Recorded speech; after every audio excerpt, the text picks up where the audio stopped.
What is going on, Trash Talkers? We are back with another episode for you. Today we're going to break down and predict the winners for all of the matchups from the second round of the NBA playoffs. Plus, things got heated between Luka Doncic and Marcus Morris. Is Morris a dirty player or just a really good agitator? Then we jump over to the NFL where we discuss the continued dismantling of the Jacksonville Jaguars and their most recent moves to trade Yannick Ngakoue and release Leonard Fournette. Next, we fly up to Philadelphia where we take a look at the current state of the Eagles and debate whether their recent rash of injuries will derail their title hopes even before the season gets started. Finally, we give our in-depth predictions for all the AFC teams, including division winners and Super Bowl representation. All that and much more coming your way right now. Nick, how's it going? What a week it's been. It's only Tuesday. You know what? Wednesday. I feel so relaxed after getting our fantasy football draft over with. You have no idea how much time and effort I've put in to that hour and 10 minutes it took us to draft. I can't believe. Can we talk about the fact that it was an hour and 10-minute draft? For fastest draft I've ever had. We added 2 more teams, and we planned on a 2.5-hour draft, and it was, I don't know. 12-person full PPR league. It's complain. Yeah, we had at least 2 people complaining that the draft was taking long, calling you and just telling you to speed it up. I don't know what else you could ask from people. I knew I was on my game. Everything was falling to me. I couldn't have dreamed of a better roster to start the season. I'm ready to go. I'm pumped. Dreamed of a better one. You know, like if you had Christian McCaffrey. Listen, Barkley, I am a realistic person, all right? I'm not asking for the entire first 3 rounds to stock my team, but you know what? I love my roster. Let's just we'll say it here. We're recording on September 1st. Let's call it, I think by about week 8 or 9, you're going to be selling off your team for parts. So. I'm not going to be selling off any of my team this year. No, we're going undefeated. I believe that I could win without making a single roster move this entire season. You know what you sound like? You sound like LeVar Ball. Undefeated. Never lost. Oh, I won't lose. I'm not losing. There's no way. I've read through everybody's draft. So you're obviously losing, pal. Please, I saw who you drafted. You're in some deep trouble. Uh-huh. King Henry's taking me to the promised land. King Henry, yeah. Well, King Henry. By the time he actually does something... out of the playoffs 2 years in a row. He's leading me to the playoffs and the championship this year. Yeah. You're not even going to make the playoffs, so you won't even get to see what he does. Maybe you'll try to get rid of him and try to trade him to me for somebody at some point while I'm on my road to victory. Nothing less than 2 first-round picks. Like I said, I might just stick with the draft I have and never make a move. There you go. I like it. All right, we do have a lot to get to today, and not just your trash fantasy team, but we're gonna start with the NBA. A lot has gone on. We're kind of in a weird area where the Western Conference is still in the first round of the playoffs.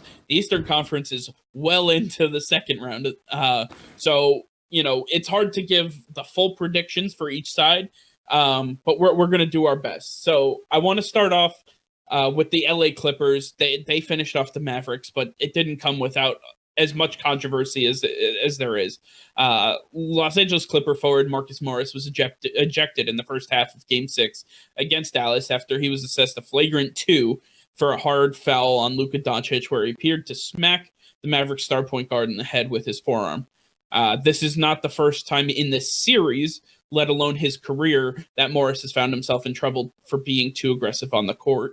Nick, I'm going to throw it to you. Is Marcus Morris a dirty player in your mind, or is he just an agitator that gets too aggressive? No, he's 100% a dirty player. He has been a dirty player pretty much every year that he's been in the league. Him and his brother, and I made this comparison to you a lot. The Morris brothers remind me of the Bennett brothers in the NFL.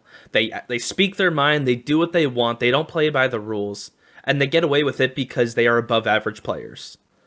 And I think that now you get these players, the Morris brothers, specifically Marcus in this situation, who is at the tail end of his career, and he's not playing as well as he used to, but he's still talking as much as he did, and hitting people and getting ejected from games as much as he has. I mean, at a certain point, don't you like? He's just an enforcer. When he was with the Celtics, it was the same way. But this isn't the 90s. I think he watched the Michael Jordan documentary a two times and saw what was happening to Michael Jordan and was like, hey, I'm going to do that to Luka. I understand in that sense, like that play, yes, deserved a flagrant 2. It was quite literally one of the most egregious plays that I've seen in recent history from a flagrant foul standpoint. With that being said, I don't think he's a dirty player. I just think he's an agitator. I think he is the guy that you love to have on your team and hate to play against. I mean, as Celtics fans, we understand we have a guy by the name of Marcus Smart who might be one of the best agitators in the entire NBA. I mean, that man gets under the skin of quite literally every single human he comes into contact with on the court.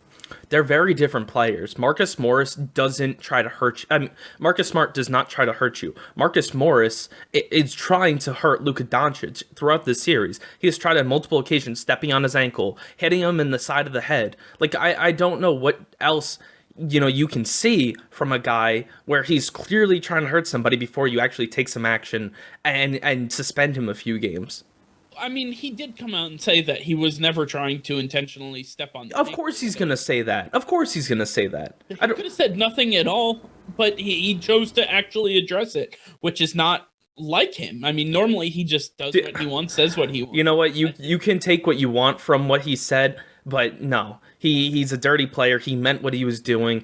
He's like a pitcher on a baseball team trying to cause some damage to the opposing team.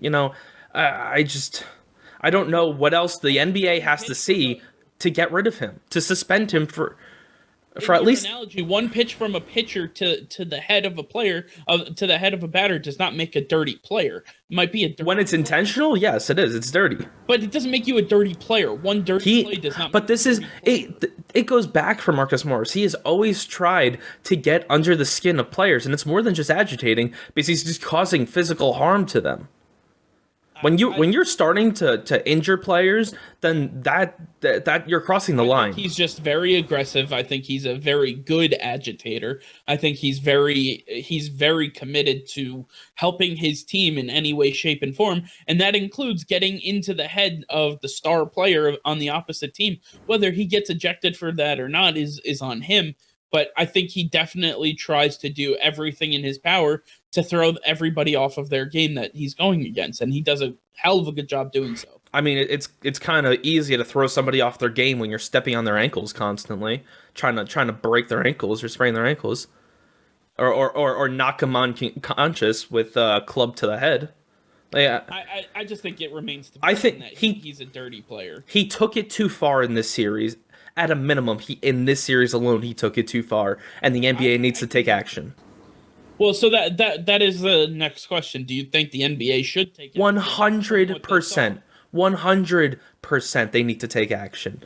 That you cannot let this go. You cannot. This is not the standard anymore. If this was the 90s, fine. I'm fine with it because that's how it's done.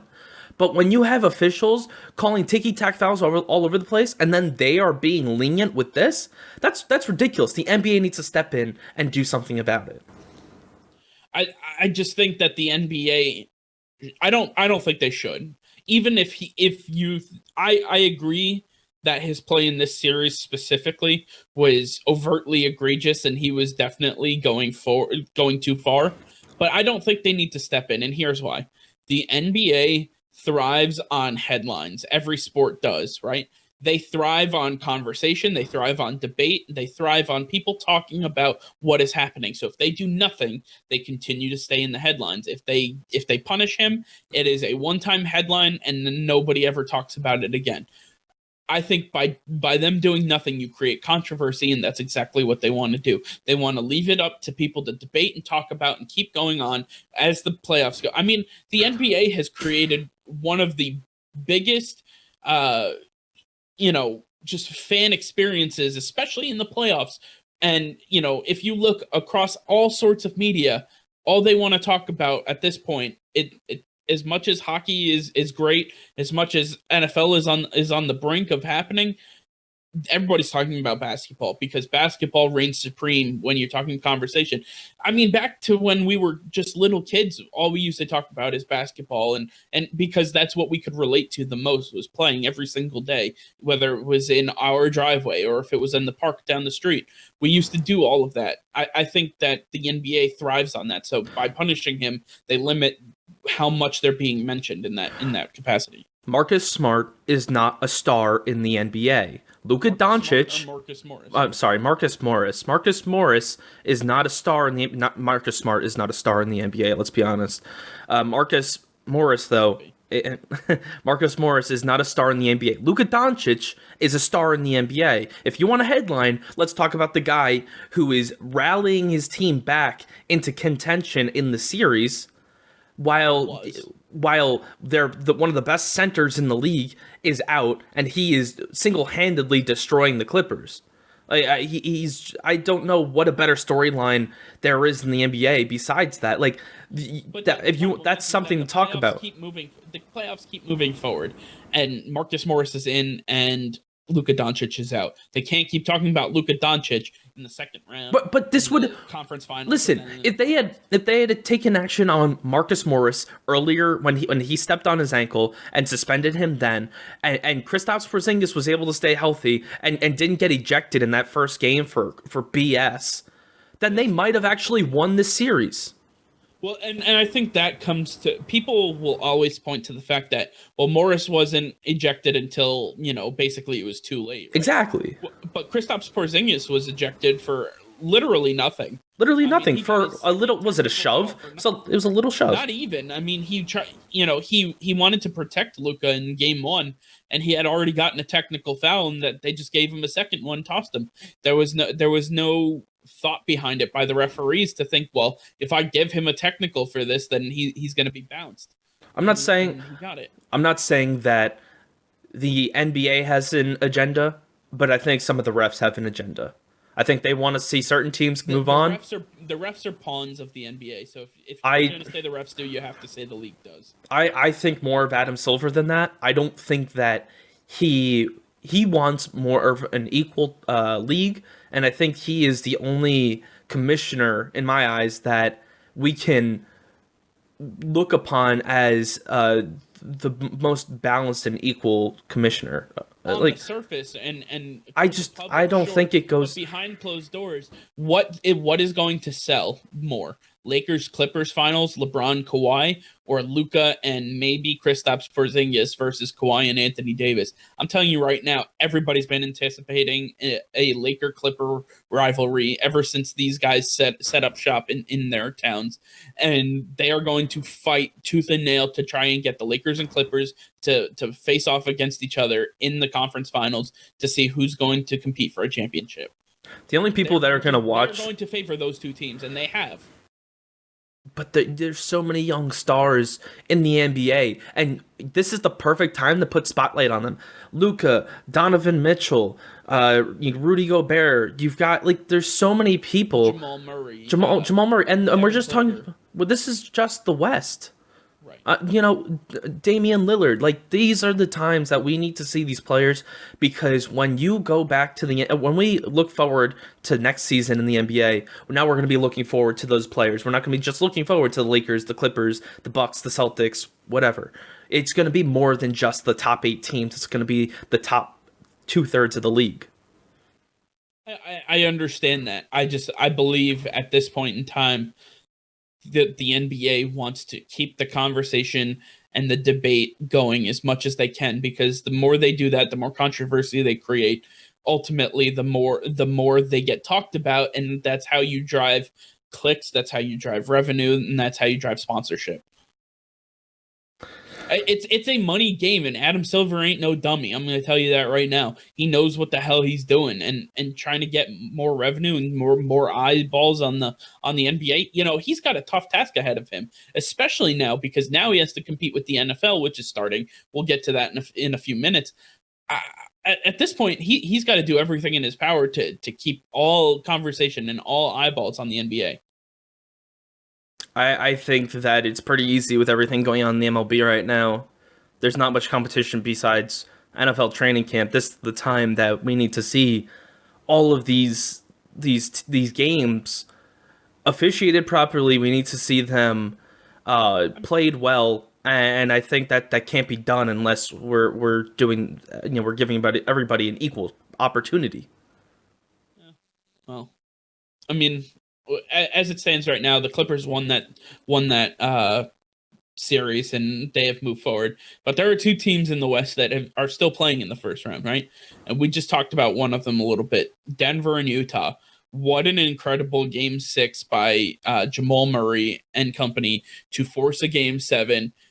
They did absolutely everything in their power. Jamal Murray landing 50 points to force a Game 7. Absolutely incredible. One of the greatest things that I've seen in a long time. He just put the team on his back, and he was just he couldn't miss if he tried. Honestly, I think if he tried to throw a ball at the back of the backboard, it would somehow go in. He just couldn't miss. It's one of the most incredible series that nobody's talking about. I think that's one of the biggest issues that we take Marcus Morris, we take Luka Doncic. That's leading this show. We're not even talking about Jamal Murray. We're not talking about the Denver Nuggets and the Utah Jazz. We're not talking about Donovan Mitchell. Like you talk about those guys, I think more light needs to be shined on them, like you were saying. And I think, like you said, this is the perfect time to do it. I don't know how to call this series because I thought it was leaning one way. Then it kind of switched to the other way. And now we're at an even. We're going to Game 6, tied up 3-3. I don't think there's anything better than a Game 7 in a playoff series. I really don't. Besides, the actual championship series themselves, Game 7, it has just a special ring to it. Yeah, I think that for this particular series, I've been on the Nuggets hype train since the restart. I think that I've always thought that they're the strongest team in the West. I like their play style. I like everything about them. And I was taken back by the Jazz taking the series over early, and now the Nuggets are fighting their way back. It's getting tough to call for this one. It really is. But I'm still definitely behind the Nuggets. I think that they're the better team. I think that they have what it takes to go all the way. I think they could win the championship this year. I don't see why they couldn't. And I still am gonna ride and die by the Denver Nuggets this season. Yeah, I mean, you have Jamal Murray and Nikola Jokic, and you have Rudy Gobert and Donovan Mitchell. I mean, the matchups are just so even on each side. This is one of the best series, again, that nobody is talking about. If you are truly an NBA fan, truly a basketball fan, I implore you to watch this series because you will not be let down. I guarantee it. Each game, no matter what the score is, completely competitive. There is no time off. Everybody's going full throttle from the opening tip all the way until the final buzzer. There is nothing else to watch than the series right here. And then you flip it, right? You flip it to the other side of the conference, excuse me. And you have another Game 7 right around the corner. Yeah, I mean, the Thunder and the Rockets, that's a very interesting one, and I'm surprised. I thought this would be fairly easy for the Rockets, obviously with Russ and James Harden there. I wouldn't expect them to really have any trouble with the Thunder, but Chris Paul is making it tough on them. And I think that I'm surprised, but I still believe in the Rockets. I don't think that the Thunder have what it takes to win the Game 7. I think that we're going to see Russell Westbrook come alive. I think he's going to take over in Game 7. James Harden, he's going to show up at some point, but I believe that for Game 7, it's going to be the Russell Westbrook show. I expect to see the old Russell see a heavy triple-double. I wouldn't just, count out the Oklahoma City Thunder, though. They're out to prove something. And LeBron James said it himself in a tweet. He said, put some respect on this man's name, talking about Chris Paul. I mean, everybody counts him out, but CP3 is still one of the most dynamic point guards in the league. He can do literally everything you want. You want him to hit spot up jumpers, done. You want him to, extend range, done. You want him to dribble drive and either he can either lay it up or he can pass it out to one of his guys. I mean, he can easily get a triple double without even thinking about it. This is somebody that they really have to figure out. And you got Russell Westbrook who can do really well defensively, James Harden who doesn't know how to spell the word defense, and it's going to be a struggle because as soon as they switch off on with CP3 onto James Harden, it's very tough for them. I think there's a lot to this series. I think Oklahoma City has had their number. Obviously, it's going to a game 7, so it's been very tight. But I would not be surprised to see Oklahoma City with the upset here. Yeah, I mean, this is where stars are going to shine in Game 7. And I just think that the Rockets have more stars. And I think they're going to shine. I don't think Chris Paul is going to be able to do enough to outshine Russell Westbrook and James Harden. And I don't know who else you can point to on the Thunder that's going to help lead the charge besides CP3. I mean, it's not stars are great, right? But at the end of the day, there's plenty of role players that are going to be able to take over. I mean, you're talking about, Steven Adams, Shai Gilgeous-Alexander, Dennis Schroeder has been doing phenomenal job for them. Danilo Gallinari, one of the best 3-and-D guys I've ever seen. I used to watch him back in his days in New York, back. I loved him when he was a Knick, yeah. Yeah, before they traded him for Carmelo Anthony. But he's an old guy now. Right. Well, but yeah, I mean, they have plenty of talent. I think they work as a cohesive unit where, again, my early season issues with the Rockets were, can the ball find Russ and Harden enough to support both of their games? And I think they're still struggling to figure out the perfect balance. I don't know, because again, they both need to operate with the ball and they're both starters. Like, I don't understand how else you can there's one ball, there's not two. They can't divvy it up, they can't cut it in half. They have to really figure out how to best work it out amongst themselves. And they don't have a lot of time. There's a game 7 right on the brink. Right. I mean, I truly think that Oklahoma City can really pull off the upset here. They might be the more cohesive unit, but I still think Russell Westbrook. I told you, it's me and names. I'm always going to mess up. You can count on it. You put a bet on it. Very easy to win that. Just get the odds going. Taking the over. Mr. Unlimited. Russell Westbrook, he can go off at any moment, and I think that this is the game where he's going to do it. I think he's going to just put this team on his back. He's going to play play his game. He's going to be very selfish in this one because he knows he can win them the game if they just sit in the background and become role players, and that includes James Harden.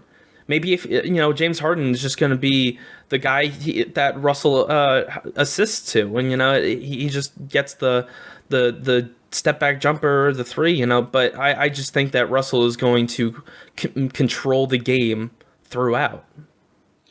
I just have a hard time thinking that one man trying to take over is going to be the answer for the Houston Rockets. I think they need to work better, not as a cohesive unit. They need to work better defensively. They need to have more ball, less one-on-one ball control, and simply they need to spread the floor.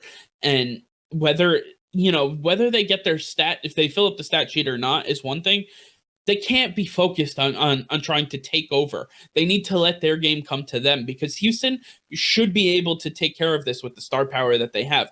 Again, my concern was there is one basketball and 2 guys that need it at all times. I don't know how that's going to work. And for me, I still haven't gotten that answer. I think that because of their star power, it's led them to where they are. But even if they make it out of this game 7, I don't see the next series, no matter who they play, going more than 4 or 5 games. I mean, it's going to be very difficult for them moving forward, because again, they don't have that cohesive unit. They are very me-centered. They are me-centric rather. They are just focused on what they can do, how they can take over, not how the team can excel and take over. I agree with you, but I also think that they will be able to do enough to get past the Oklahoma City Thunder. And I'm not going to go past this round, but I think for this round only, they'll be able to make it through. Yeah, I mean, we'll see. Game 7 is right around the corner. Mm-hmm. I don't know. It's going. I'll say this: it's going to be very interesting. Both of these Game 7s are going to be extremely fun to watch. I cannot wait. I can't wait to talk about them next week. They're going to be a blast. I think with all this the off time that these other teams are getting in the West, that it's actually the Lakers. Yeah, I think it's actually going to hurt them. I think that possibly. Because you took months off, right? And then you come back and you go heavy for weeks on end, and then you're going to take another week off. Your body's going to be like, dude, what are we doing?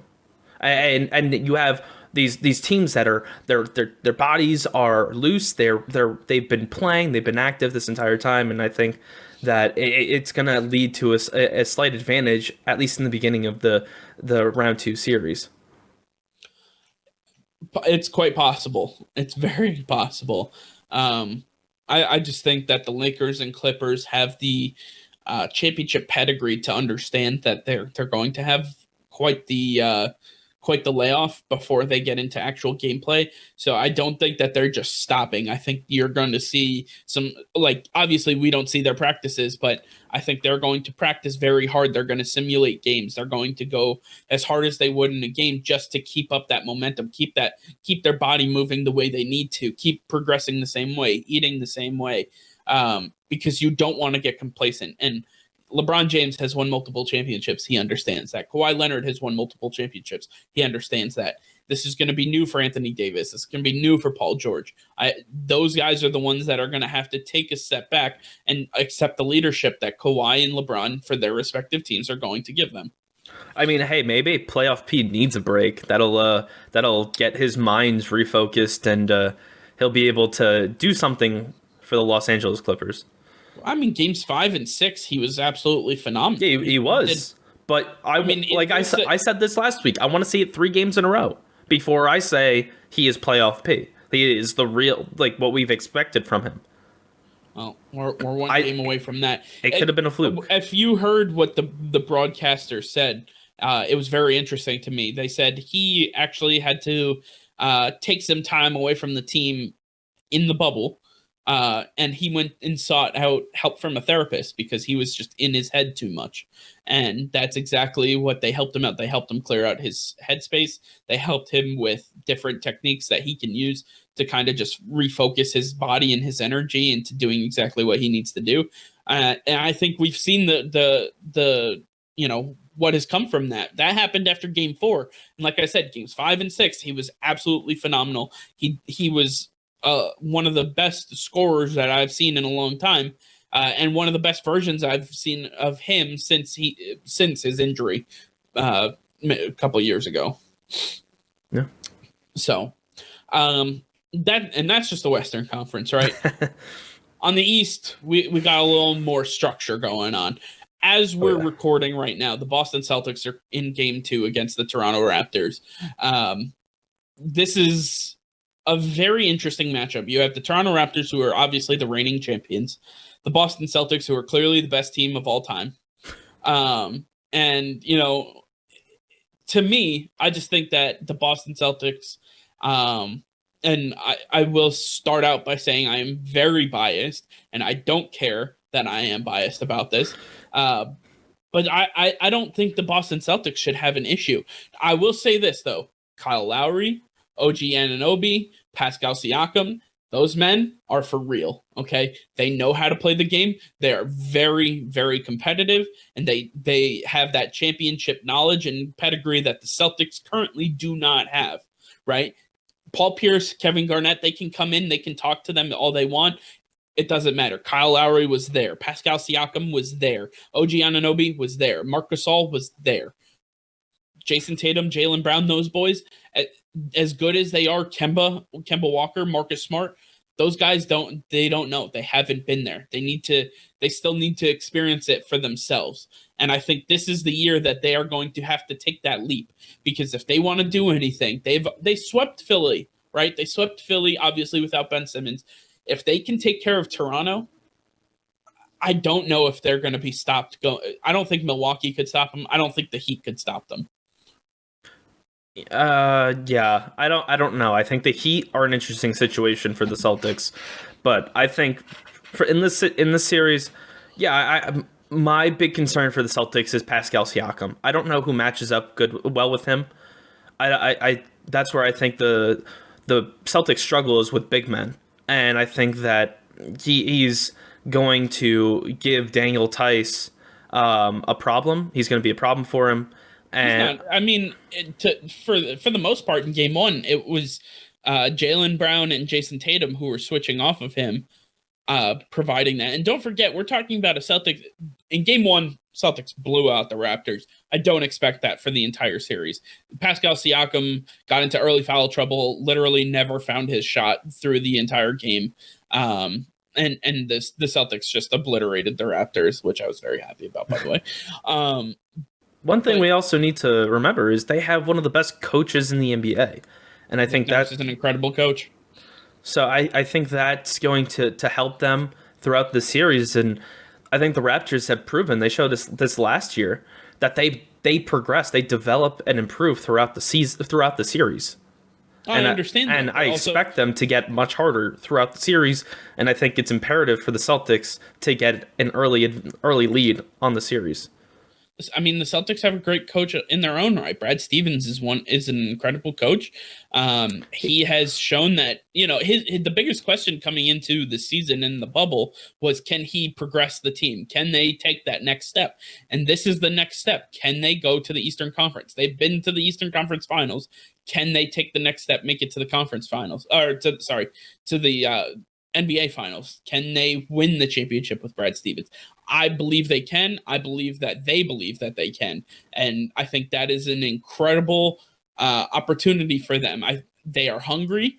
We are talking about players who not only on the court are hungry, but off the court want to make a statement. And they are trying to utilize their platform in every way, shape, and form that they can. I completely salute them for all that they're doing.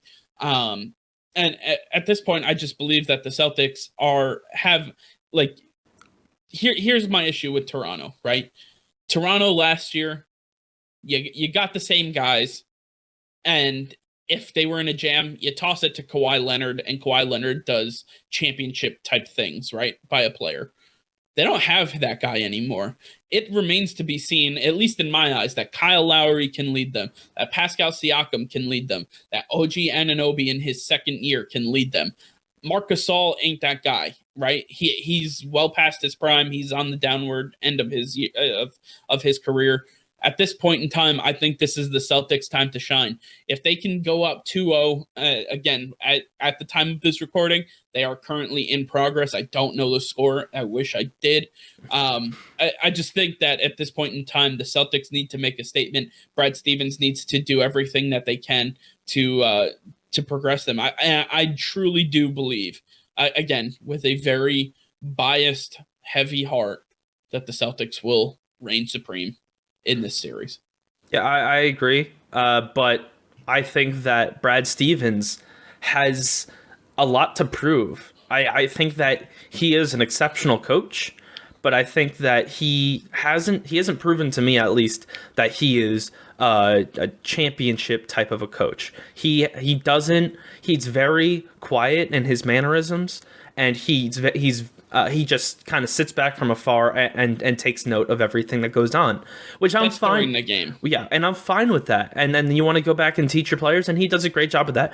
But I think that he restricts his players way too much, especially his young talent. I know we joke about Taco Fall, but I think Taco Fall could actually be a threat in the playoffs. There's nobody that can match up with him in the East. And I think that he could be a threat down low in the paint and get you 10, 12 points. Just toss him the ball and he'll put it up. He has a nice hook shot. Same thing with Robert Williams, second-year player who's been an absolute beast. But Enes Kanter has been getting more minutes than him. And I just don't understand why you're holding back a guy with one of the largest wingspans in the NBA who swats everything in his path.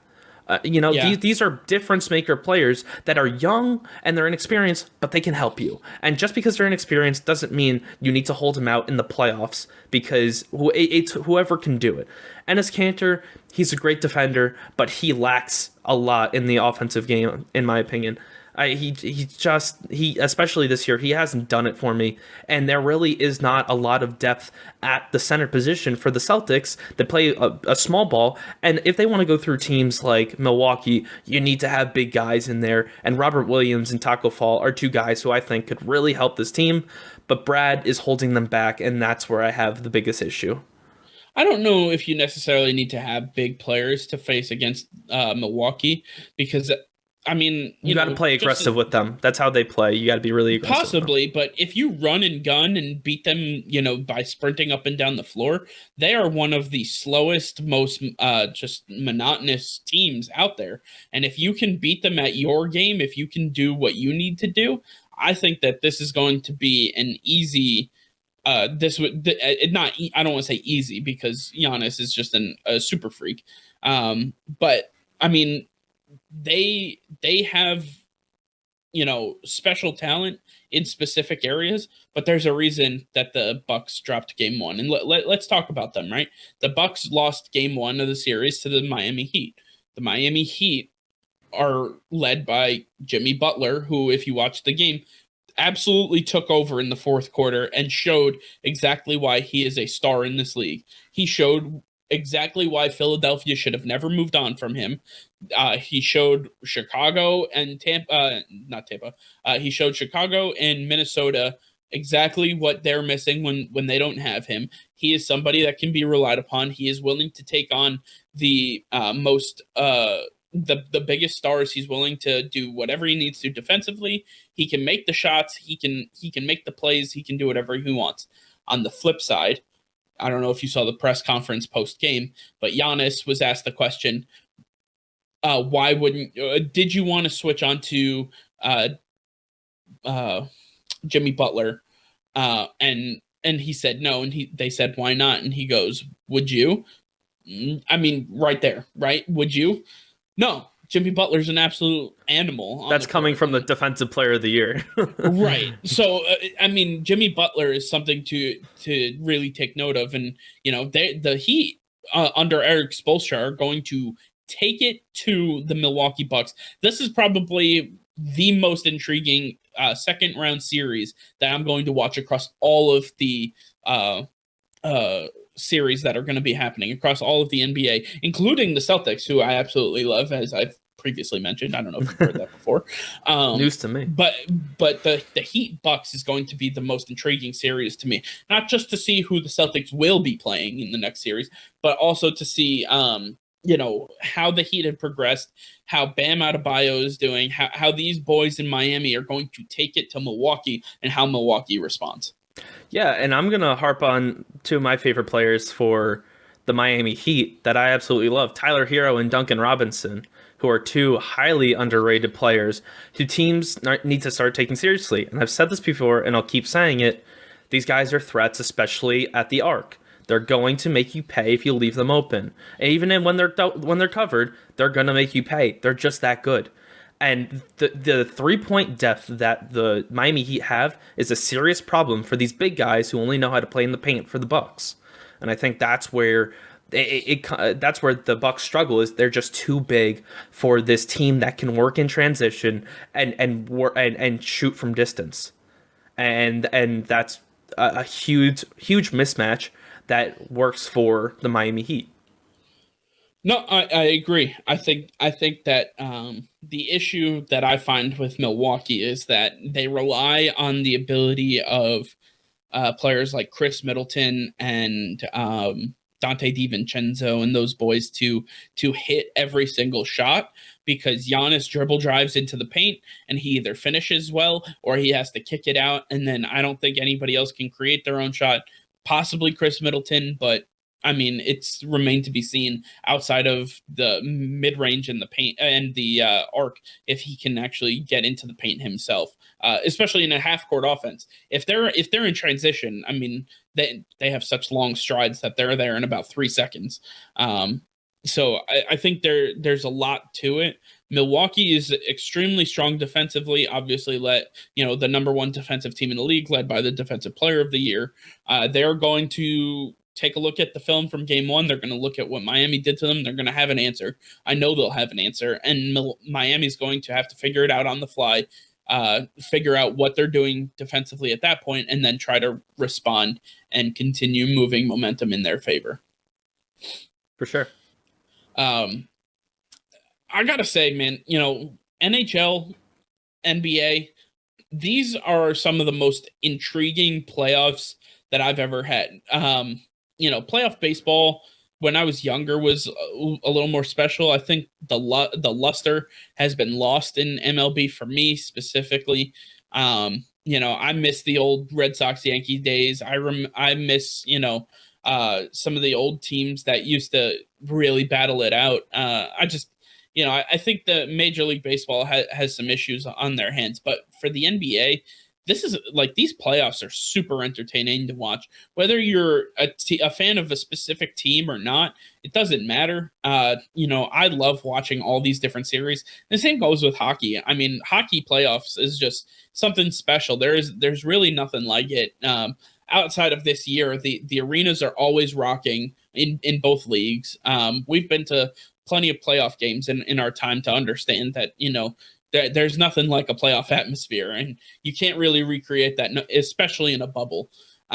So it's a little different for me, but even so, the NBA has done an amazing job of putting on such a performance. A lot of these guys, it really looks like are super locked in, super focused in this bubble. I think the bubble has done a lot for a lot of players. It's gotten them to higher areas of their game than they were really expecting, because at this point in time, they were expected certain progression. Some players didn't even know if they'd be playing with everything that's going on. But now that they're in full swing, they're in a bubble, there's no distractions. They are ready to fry, and I'm all for it. Yeah. All right. I think we're going to leave the NBA alone for now. I want to get to there's a lot of news, a lot of things that happened in the NFL. And we have a couple things we want to get to as well. So the first off is the ever-changing carousel of the Jacksonville Jaguars, right? The Jaguars moved on from their two disgruntled superstars on Monday by trading Yannick Ngakoue to the Vikings for a 2020 second-round pick and a 2022 fifth-round pick that can become a third. We'll talk about that in a second. They also straight-up released Leonard Fournette after not being able to trade him this offseason. Ngakoue took a $5 million pay cut to join Minnesota, and then the Vikings have also verbally agreed to extend him at the end of the 2020 season. Nick, do you believe that Yannick Ngakoue is a good fit for the Vikings opposite Danielle Hunter? And do you think this was a good deal for the Jaguars? Start with the deal. Okay, so first of all, the trade was an absolute steal. You're talking about Yannick Ngakoue, an all-pro player who has been an absolute beast. He hasn't missed a single game in his career. He averages like 15 sacks a season. I don't know much more you could ask of a defensive end. He is the epitome of consistency, and he's extremely young. He's only been in the league 4 years. And I think this is a great player to replace Everson Griffin and be opposite Danielle Hunter. I really love this. The Vikings got him for an absolute steal, and I'd rather pay Yannick Ngakoue than pay Everson Griffin. This is a match made in heaven. They couldn't have asked for this to turn out any better. So yes, the Vikings absolutely won this trade. They are going to be a better team with him, but I still think it's going to take a little bit of time. I think it might take another year of working the draft in the offseason to get back to where they once were. but I think this team is headed in the right direction. They've made some great moves this offseason, and they have a really bright future. I love everything that the Vikings have been doing. Yeah, I want to start off with the deal real quick. I think that it was a steal. The fact that they didn't get a single first round pick is kind of mind boggling to me, especially for a player like Yannick Ngakoue. I understand that he's on his franchise tag, or his or they have 1 year left on his hold by the team. So you don't want to overpay for a player that may not stick around. But they got there. I mean, he wanted to leave Jacksonville. He was willing to go wherever. And then they've already talked about signing an extension. I think there's an incredible job there to at least get the deal done by Minnesota and make sure, you have a star pass rusher. But that being said, the pick that they're going to be the picks they're going to be giving up, the second round pick, fine, understood. The fifth round pick, I don't see it moving from absolutely not. No way. So I think you mentioned this to me earlier, but correct me if I'm wrong. For it to change to a fourth round, he needs to become first team All Pro. That is correct. And then for it to become a third round pick, he needs to not only get first team All Pro, but they also need to win the Super Bowl. That is correct. Yeah, I mean, I don't know about y'all, but I do not have the Minnesota Vikings winning the Super Bowl, and I don't have Yannick Ngakoue as a first team All Pro. That is correct. So it just reminds me of like Billy Madison. That is correct. Oh, rest in peace, Chris Farley. Yeah, I mean, there's just it was a good deal to get it done, but at this point in time, I think we can safely say that it's going to stay a 2 and a 5. With that being said, I think Jacksonville could have asked for a little more. Oh, they 100% could have asked for more.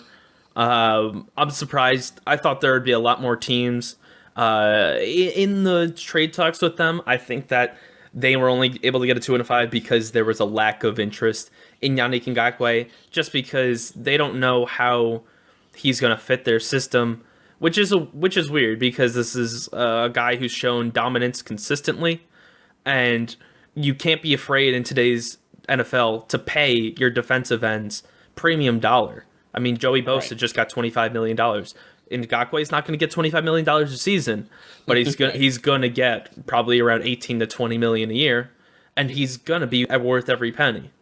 Everything we've seen from him shows that. No, for sure. I think he's a special talent. I think he was a little underutilized in Jacksonville, actually. I think he had a great year in 2017, and then things kind of just fell apart, especially, with the departure of every team. I have this here. I'm going to read this from my phone, so excuse what it looks like. But I texted this to you on Monday, you and our friend. It says the Jaguars had top 5 draft picks 6 straight years from 2012 to 2017. Their picks were Justin Blackmon, Luke Joeckel, Blake Bortles, Dante Fowler, Jalen Ramsey, Leonard Fournette, and none of them currently remain with the team. They got some picks back for Ramsey and Fowler and not much else. That's not even including what they just got back for Yannick Ngakoue. You're telling me they had 6 straight years of top 5 picks and ended up with like a couple second-round picks, a first-round pick, and that's pretty much it. A bunch of failed experiments. Listen, you got to look at it from the Jacksonville Jaguars perspective, and if you look at it in their eyes, this was a good move because Fournette didn't want to be there. Ngakoue didn't want to be there. These guys were creating bad chemistry in the locker room. They needed to just get him out, clear house. It's not about the draft picks at that point. It's about creating a locker room that has cohesion and that wants to be there for each other. And you can't do that with Fournette and Ngakoue. I think there's a bigger question at play here. Okay. When we talk about Yannick Ngakoue, when we talk about Telvin Smith, when we talk about Jalen Ramsey, when we talk about Leonard Fournette, when we talk about all of these players, we need to figure out what the common denominator is. And that's the fact that they don't want to be in Jacksonville. And I cannot understand maybe you can help shed some light on this because I don't know. I don't understand why these players don't want to be in Jacksonville. I don't know if it's the fact that there's just not a winning culture. Maybe it's ownership. I know it used to be the fact that Tom Coughlin was there. Now he's not there. They can't throw the blame on him anymore. It seems like players like Coach Doug Marrone. Mm-hmm. What can we point to in Jacksonville that says these players don't like to be here because of this? At this point, I would have to think that it's kind of like top down. Like Shad Khan might have an issue on his hands the way he may treat players, the way he you have to remember they had Tom Coughlin last season, who absolutely ruined everything that they were building in Jacksonville. He was the worst person for the job. He hated Fournette and Ngakoue. These guys and Ramsey. These guys hated being there because of him. They finally moved on from Tom Coughlin around the same time they traded Jalen Ramsey. But at that point, I think it was too late for Fournette and Ngakoue, and that's why they wanted to move on.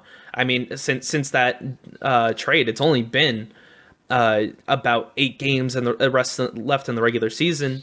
So that's not a lot of time to turn around the team and get them back into good standing once you get rid of a guy like Tom Coughlin who causes that much destruction. Yeah, it was definitely something that, Jacksonville is just like, I don't know how they're going to ever get people to go there. I mean, you talk about, like, the NBA specifically, right? We talk about free agent spots, and one of the free agent spots that people used to love used to be the New York Knicks, right? They were the mecca of basketball. They were overtaken. I mean, we can talk to Stephen A. or talk to our friend Kyle, who both feel just pain about the Knicks, but they were overtaken by the Brooklyn Nets. As soon as Kyrie Irving and Kevin Durant decided to sign with Brooklyn became the premier basketball spot in New York. It's that simple. Jacksonville is the number 32 in the NFL for free agents at this point. It is the lowest of the low. There is not a single team that ranks lower than them for just any free agent to say, listen, I understand that you're willing to pay my number. I don't want to go there because X, Y, Z, 1, 2, and 3 all said this place sucks. Listen, if I'm a free agent next offseason, I would love to go to the Jacksonville Jaguars. This is a team with so much upside, it's ridiculous. And we're going to see it this season. A lot of people don't realize the talent that this team still has. The running back situation just became a question mark. But they have Jay Gruden as their offensive coordinator and Chris Thompson, who was the running back in Washington the last few years, has come over with him and now becomes probably the starter for now. They do have some young guys, but it's really a question mark who's going to take over. Chris Thompson's one of the best pass catching backs in the NFL, and he's had his time in the light before. I think he'll be able to do that again with this team now that he has a bigger role. So I think I really like that. I also really like DJ Shark. They got Tyler Eifert in free agency. They have Chris Conley, who's looked absolutely amazing this offseason. They have Laviska Shenault, who they got for a steal. This guy should have been one of the top wide receivers taken in the first round. He only didn't because he had an abdominal issue that he had surgery on, missed the combine, but is ready to go. He'll be ready to go. He's been training all camp. And I think these young guys on offense are great. And then in the offseason, in the draft, they draft C.J. Henderson, one of the top cornerback draft prospects. And University of Florida, go Gators. And then with the Rams pick that they acquired from the Ramsey trade, they got Kayvon Chason, who's one of the best edge rushers in the draft. That combination, alongside Josh Allen from last season, who I believe should have been Defensive Rookie of the Year. His stat line was right alongside Nick Bosa's, but he got overshadowed. Josh Allen got overshadowed by what the 49ers were doing, and Nick Bosa was in the limelight for a lot of that. Stop hating on Nick Bosa. Not hating on Nick Bosa, I'm just pointing out facts. Josh Allen is the real deal. He is going to be a beast. They have Taven Bryant, who the defensive tackle they drafted in 2017, who is still there. This team has a lot of weapons. Miles Jack, they have a great foundation to build off of now that it's extremely young. And I haven't even talked about Gardner Minshew, but I believe he also has a great future. This team is looking great. Give them a few years. They will be in the limelight. They will be one of the best teams in the AFC South. And I think that the Jacksonville Jaguars are going to be a very they're promising now. They're going to be a true competitor in a few years. Just wait. They still have 2 picks next year from in the first round from Jalen Ramsey and then their own. And plus, I think they have a later round pick. This team, the Ngakoue trade now, they have a lot of upside to this team. So I would love to go there as a free agent. There you go. That's my rant. The Jacksonville Jaguars are about 3 seconds away from becoming an XFL team. Oh my God. What is wrong with you?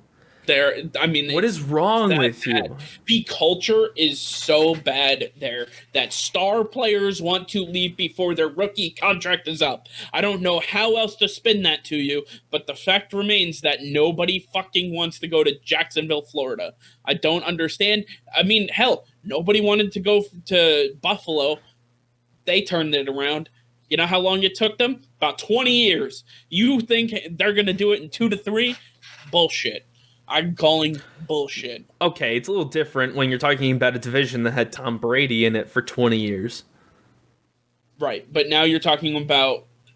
Okay, you can't tell me that Indianapolis, Houston, and Tennessee are not well and far above Jacksonville. You can't tell me that they're anywhere close to those 3 teams. Don't act like Jacksonville isn't... Like, Doug Marrone brought them to the AFC Championship game 3 years ago. Those are all players that aren't on the team anymore. I don't care. He did it as a coach. I believe in Doug Marrone. I think he can do it with the team that he's building. I love this talent.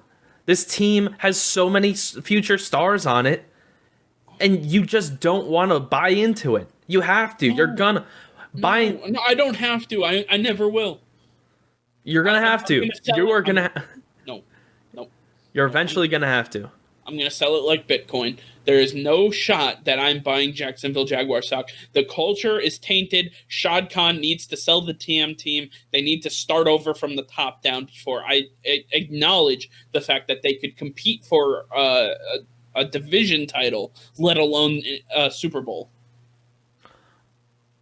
I'll go. I'll make you a bet that the Jacksonville Jaguars won't be one of the 3 worst teams in the league. What are you willing to put? Let's put down a case of. I'll a case of whatever you want. Monster, Diet Coke, whatever you want. A case of beer. I don't care. Whatever. Got you. All right. Done deal. They will be a bottom 3 team in this league. Absolutely year, not. Guaranteed. Gardner Minshew mania is for real. Get on the hype train. You take Uncle Rico and you go home. Okay? Uncle Rico ain't leading nobody to no wins. That's for damn sure. Okay? Dude, fear the stash, man. Fear the stash. When he's handing it off to Air and then the defensive end takes it from him because there's nobody fucking back there, they're going to figure it out real quickly that Jacksonville has nowhere to go. They're probably... I would also beg to tell you that they're most likely going to be the worst team in the league. Not just bottom 3, probably the worst team. And I'm thinking Chicago is going to be higher than them. Chicago. I mean, Chicago has one of the best... Chicago still has one of the best defenses in the league. So, yeah, that's going to help you a lot. Yeah, and there's not a single human on the defensive side of the ball for the Jacksonville Jaguars. I just named you a bunch of them. Josh Allen. I don't care. Caleb Von Jason, CJ Henderson, Miles Jack, Taven Bryan. Miles Jack sitting there like Fresh Prince of Bel-Air when they cleaned out the house, looking around being like, damn, where all my friends go? Oh, my God. Act like that's not true. Act like it. Act like it. I'm not... Act like it. You know, just get out of here. You know what? You're a hater. You're gonna stay a hater. Yes. Yeah, you're not. I can't wait to throw this back in your face. I really can't wait to throw this back in your face. Let's go. Spit it back in my face. I mean, here's the situation though.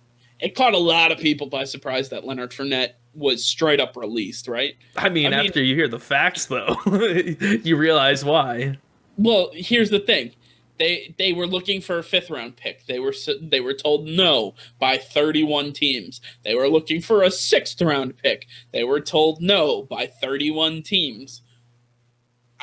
All offseason, they couldn't even get a 6th-round pick for Leonard Fournette, right? So, just quickly, he went out and claimed on waivers today. Today was the final day for his waivers. Where do you think the best landing spots are for Leonard Fournette? Well, I mean, if you follow our Twitter, you would already know where I stand on this. I put out 3 teams, and I'm going to harp on 2 of them because I really believe that these 2 teams are going to go after Leonard Fournette. They could use his services. The first one, and most important, the Philadelphia Eagles. They have had so many issues this offseason. They cannot stay healthy on offense. They need his help. Miles Sanders started the offseason with an injury.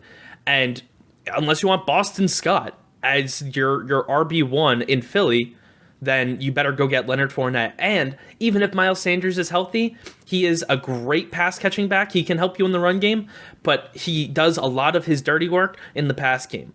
And I think Leonard Fournette is the perfect guy to offset him.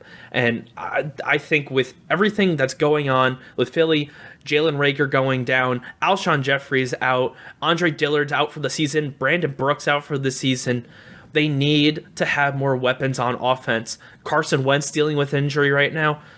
They need to have stability somewhere, at least have it at the running back position. A 2-headed monster in Miles Sanders and Leonard Fournette would be absolutely amazing. That would help the Philadelphia Eagles a lot. And this is in a division where all of the other 3 teams are looking a lot stronger than they did last year. And so they need to keep up, and they need to do it by getting Leonard Fournette. The other team is the Chicago Bears. And this is because David Johnson just suffered a bad groin injury, and it's going to set him out for a long time. Behind him is Tariq Cohen. Tariq Cohen doesn't do anything in the run game. He is a pass-catching back only. He will not do anything for you in the run game. You need to get Leonard Fournette, unless you want Cordero Patterson converting from wide receiver to running back and becoming the RB1, sort of like he did a couple years ago for the New England Patriots at the end of the season. He's okay at it, but he's not great. And why not replace an injured David Montgomery with Leonard Fournette? And when David Montgomery comes back, now you have a 2-headed monster that you can give either the ball and they're going to perform. I think that those 2 places are perfect for him. I think they make a lot of sense. And I think that he'll be able to prove that he's better than a lot of people think he is. This is a guy who had 1,300 rush yards last season. And I know it was because they handed him the ball all the time, but if he's in a system where he's not the premier back, or just not the only back at least, he'll be even better. Yeah, I agree with both of those teams. I would also want to add the Detroit Lions into that mix. They have Kerryon Johnson, but outside of that, they don't really have too much. I believe they still have Bo Scarborough, but I'm not too sure on that one. He's kind of not shown up since he got into the NFL. Matt Patricia loves a downhill running back.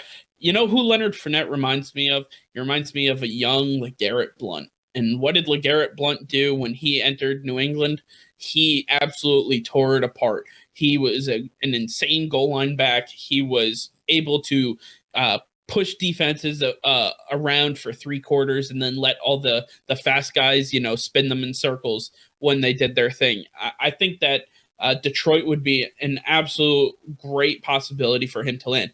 Now, I have seen a lot of people talk about Leonard Fournette going to New England. Let me be the first to tell you, I don't want that to happen. I don't know where you're looking. I haven't seen that one. It's all over social media. I mean, everybody has Bill Belichick gifs about Leonard Fournette. With the Stone Cold Steve Austin, the glass shattering, and he's just walking into the stadium. It's kind of like that. But the Patriots have too many Absolutely running backs not. as it is. Yeah. Lamar Miller just came off of the PUP list, so now there's a competition to see who's going to stay on the roster. So I think that there's a lot of things to watch out for there. I don't think that's going to be a good fit. There were a couple other places that I saw that people had mentioned. Personally, I think maybe a team like the Rams or the Chargers could possibly give him a look. The problem is that Leonard Fournette, he wants the line share of the carries, and in either of those places, he is going to split reps evenly, and he is not going to become the premier back that he wants to be. Here's the issue. He is in a day and age where there are specific teams that don't value an RB1, and then there are other teams that have an RB1 and don't need his services. He's in a very tough spot. The only team that needs an RB1 at this point in time, Jacksonville Jaguars, who just released them. So, with that being said, I think the only other possibility that you might want to look at could possibly be Tampa Bay. Tampa Bay, if Ronald Jones he has been hurt a couple times last year. He was hurt a little bit this preseason. If he continues to get injured, I would look at Tampa Bay seriously looking forward to Leonard Fournette staying in Florida and joining that team, because they have an opportunity here for the next year or two to truly compete for a championship while they have Tom Brady and Rob Gronkowski in-house. They don't want to miss it up because Ronald Jones can't stay healthy. If Ronald Jones can't stay healthy, I definitely see Leonard Fournette becoming a Tampa Bay Buccaneer. I'd be extremely surprised to see Leonard Fournette go to the Buccaneers. First of all, they don't have any money, so he'd have to take a veteran minimum to go there. Second, Ronald Jones has become the Brady's guy, pretty much. Brady has already endorsed Ronald Jones. He loves him. So it's going to be hard. That's why I qualified it by saying if he can't stay healthy. Right, but I think he will stay healthy because Tom Brady is out to prove a point. He's going to want to throw 80% of all offensive snaps. So Ronald Jones is going to have a very limited role in this offense, and so he's going to have a lot better of a time staying healthy because he doesn't have a big workload. So I don't see him getting injured this season. It's going to be the Brady show this year. Brady's out on a mission, and we know he's a scary guy when he's out on a mission. So I think that even in the red zone, we're gonna see Brady throwing a lot just because he wants to pad his numbers and prove that he can do it without Bill. Yeah, it's a possibility. Again, that's why I qualified the statement by saying if Ronald Jones doesn't stay healthy. But I do want to say that Detroit, for me, is one of the top contenders to sign him. I think that they have not only the offensive line, especially re-signing Taylor Decker, which we'll get to in a little bit, but also the fact that with Kerryon Johnson, that's what they wanted. With Bo Scarborough, that's what they wanted. They want a north to south runner who's going to absolutely bludgeon the teeth of the defense and just be an absolute bell cow for the team. I think that's what they need, and I think that's where, if Matthew Stafford has Leonard Fournette behind him, watch out. It'll be very scary up in Detroit because he's going to be able to throw the ball where he wants and also finally have a running game that he hasn't had in a long time. Well, what I love about Leonard Fournette going to the Lions is they need him right away. He has a fit right away, just like Chicago needs him right away. You have DeAndre Swift, who is not going to start the season. He's been out of practice for over a week now, dealing with an injury. Yep. And we don't know how long he's going to be out. Is he going to be put on the PUP list, miss the first 6 weeks? It's possible. It's very possible.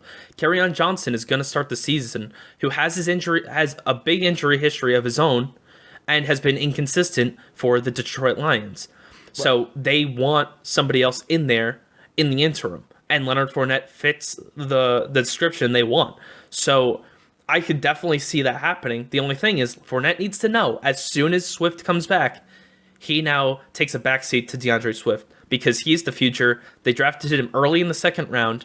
This guy is going to be a stud in the league, and he's going to be one of Matthew Stafford's biggest targets behind Kenny Golladay because he can catch the ball out of the backfield. He is as shifty as they come. He's like a a bigger, less elusive Barry Sanders who's going to fumble less. And I don't know if I can compare DeAndre Swift right. to Sanders. That's why I put all those contingent, like those things in there. He's not as elusive, but he's going to hold on to the ball more. He's a big guy for what he can do. He's so shifty. He's close to Reggie Bush. How about that? Can we agree on Reggie Bush? Oh yeah, for sure. All right. And Reggie Bush, if he had just like been part of, if he was more consistent and stayed healthy, I think he would have been able to be a Hall of Famer. I don't think he is, but if DeAndre Swift can be healthy and stay consistent, I think that'll really help him in the long run.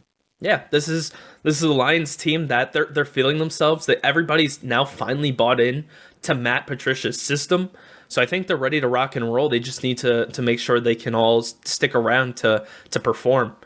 I think there's a lot of high hopes for this Lions team to exceed expectations, and they can do that if DeAndre Swift is able to turn this injury around, and if they go out and get Leonard Fournette. He'll also definitely help them. Yeah, I also like Philly. I don't want to harp on this too much, but I like Philly. I mean, you know me. I can't stand the Philadelphia Eagles. I can barely stand the city of Philadelphia itself. However, I think that Leonard Fournette would provide a security blanket for Carson Wentz in that offense.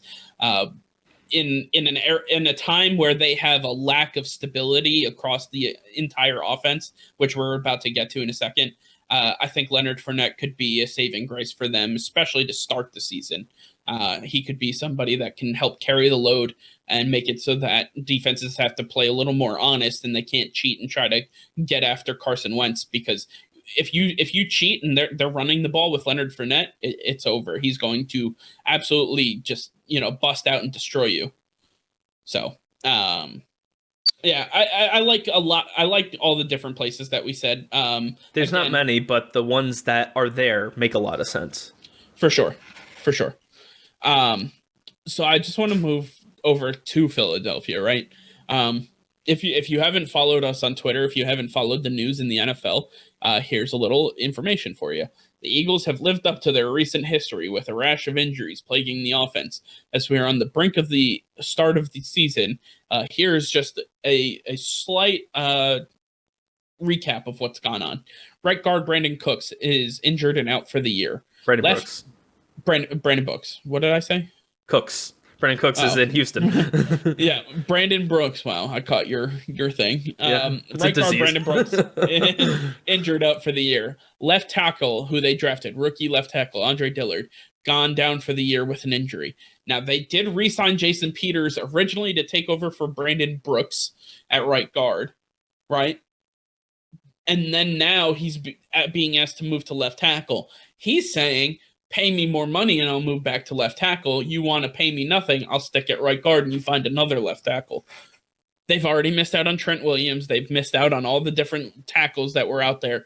At this point in time, there's not much on the free agent market as far as a left tackle is concerned, especially somebody you want to put in front of Carson Wentz. And when you look around that division, this is one of the strongest divisions when it comes to the front seven across the league. You have the Dallas Cowboys, who just exploded with talent on the defensive line and at the linebacker position. The Washington football team, who has probably the fiercest front seven in the NFL. And then you have the Giants, who have always been able to rush the passer with consistency and authority. That being said, Nick, do you think, also, before we get to that, Miles Sanders injured, Deshaun Jackson hasn't been healthy since Jimmy Carter was in office. There's a lot of issues on the offense. And you're also talking about players who couldn't catch the ball, who struggle with drops. They are just plagued on the offensive side of the ball at this particular time. With all that being said, do you believe that the Eagles have any shot to make the playoffs? No, not this season. Definitely not this season. Too many things are going against them. I like their defense a lot. I think they've improved there, but the Eagles have such bad luck ever since the Super Bowl. I mean, even that year, Carson Wentz went out, and they had to rely on Nick Foles. Luckily, Nick Foles turned into an amazing backup. That seems to be where he thrives, as a backup. I don't remember. I erased that year from memory. Anyway, ever since they moved on from Nick Foles, it's been a little sketchy. You know, they've had the injuries. Alshon Jeffrey can't stay healthy. Deshaun Jackson goes down usually after week 2 every year. They drafted Jalen Reagor, but he's dealing with an injury. Who knows if he's going to start the season? Right now, it looks like their top 2 receivers are going to be Deshaun Jackson and JJ Arcega-Whiteside. So Nice. That's great for them. Miles Sanders, hey, I think he's a stud, but we'll see if they can stay healthy and if they incorporate him more on the offense, which they should. So we'll see. There's a lot going for this team, but definitely not on the offensive side of the ball. It's going to be tough to keep up with teams like Dallas and the Giants. The Giants are a sleeper team who could do a lot of damage. So I think that the Eagles are going to have a tough time getting past at least them. We'll see where they stand against Washington, but Eagles are going to struggle this season for sure. No, for sure. I just don't know. I mean, personally, I don't think they have what it takes, even if they were healthy, to get to the playoffs. I didn't even fully healthy. I didn't like them coming out of the division anyway. At this point, I don't even think that they're in line to make one of those 3 wild card spots. I don't believe that they have what it takes to compete. The NFC is so stacked. You're talking about at least 2 teams coming out of the South. You're talking about at least 2 teams coming out of the West. And you're talking about possibly 2 coming out of the North. There's 3 right there. And then you're talking about them coming out of the East when, you know, they struggle. They're going to struggle with the Cowboys. They're going to struggle with Washington. They're probably going to struggle with the Giants. You know, every team has gotten better in their division, and I think personally they got worse. So they got 3 up and 1 down. I just don't see it working out for them. They barely won the division last year. If Dak Prescott could have led the team to 1 victory against the team over 500, then they probably would have done something, or Jason Garrett could have done his job. They would have been in prime position. All it took was one win against the team over 500 last year, and the Cowboys would have beaten the Eagles, no problem. I don't think the Eagles have what it takes this year, at least. Moving forward, they have some really nice young pieces. I think that they can definitely build around, but they have to figure out this offensive line situation. Brandon Brooks' injury is not going to go away. He's apt to re-injure it again if it's not healed properly and fully, so they have to really watch out for him. And then Andre Dillard, this is not a good start to his career, being out for the year. And then you have your former left tackle who's basically holding you at ransom for more money and saying, listen, if you want me to do the job that I was doing, you have to pay me more money. I agree. Which is understandable. Yeah, it's understandable. I agree with him. I'm not saying it's wrong, but he is holding them at ransom. He's saying, if you want me to protect your franchise in Carson Wentz, you will pay me more money. Well, yeah, if you don't care about him, then you will not. He has to protect his blind side. You know, that blindside blockers get paid the most. I'm not saying he doesn't have a platform to stand on. I'm just telling you that he is demanding more from them because of the circumstances, and they're being put between a rock and a hard place, and they don't like it. They're going to pay. They're going to have to. Howie Roseman's going to have to pay. Unless they sign Cordy Glenn, who's the only viable tackle option. Cordy Glenn tried for New England last year and couldn't even hack it. So what are you talking about? He was a Bengal last season. Bengal. Yeah, he had issues just like Trent Williams did with Washington with the what do you call that, the physical training staff. So right, they've had, and he had front office issues as well. So Cordy Glenn was a beast with the Buffalo Bills. I think he's still a beast. I'm not going to say one season with the Bengals, especially last year of all seasons, is going to knock him down a tier or 2. I think Cordy Glenn is still a very viable option at left tackle and can do the job if they don't want to pay Jason Peters, or if they would just want to keep Peters at right guard, because there really is no other guard option on the market. No, I agree. I think the Eagles are in a tough bind. Before we get to the final thing, which is going to be the predictions, I want to go over some news that happened today so we can move forward with that.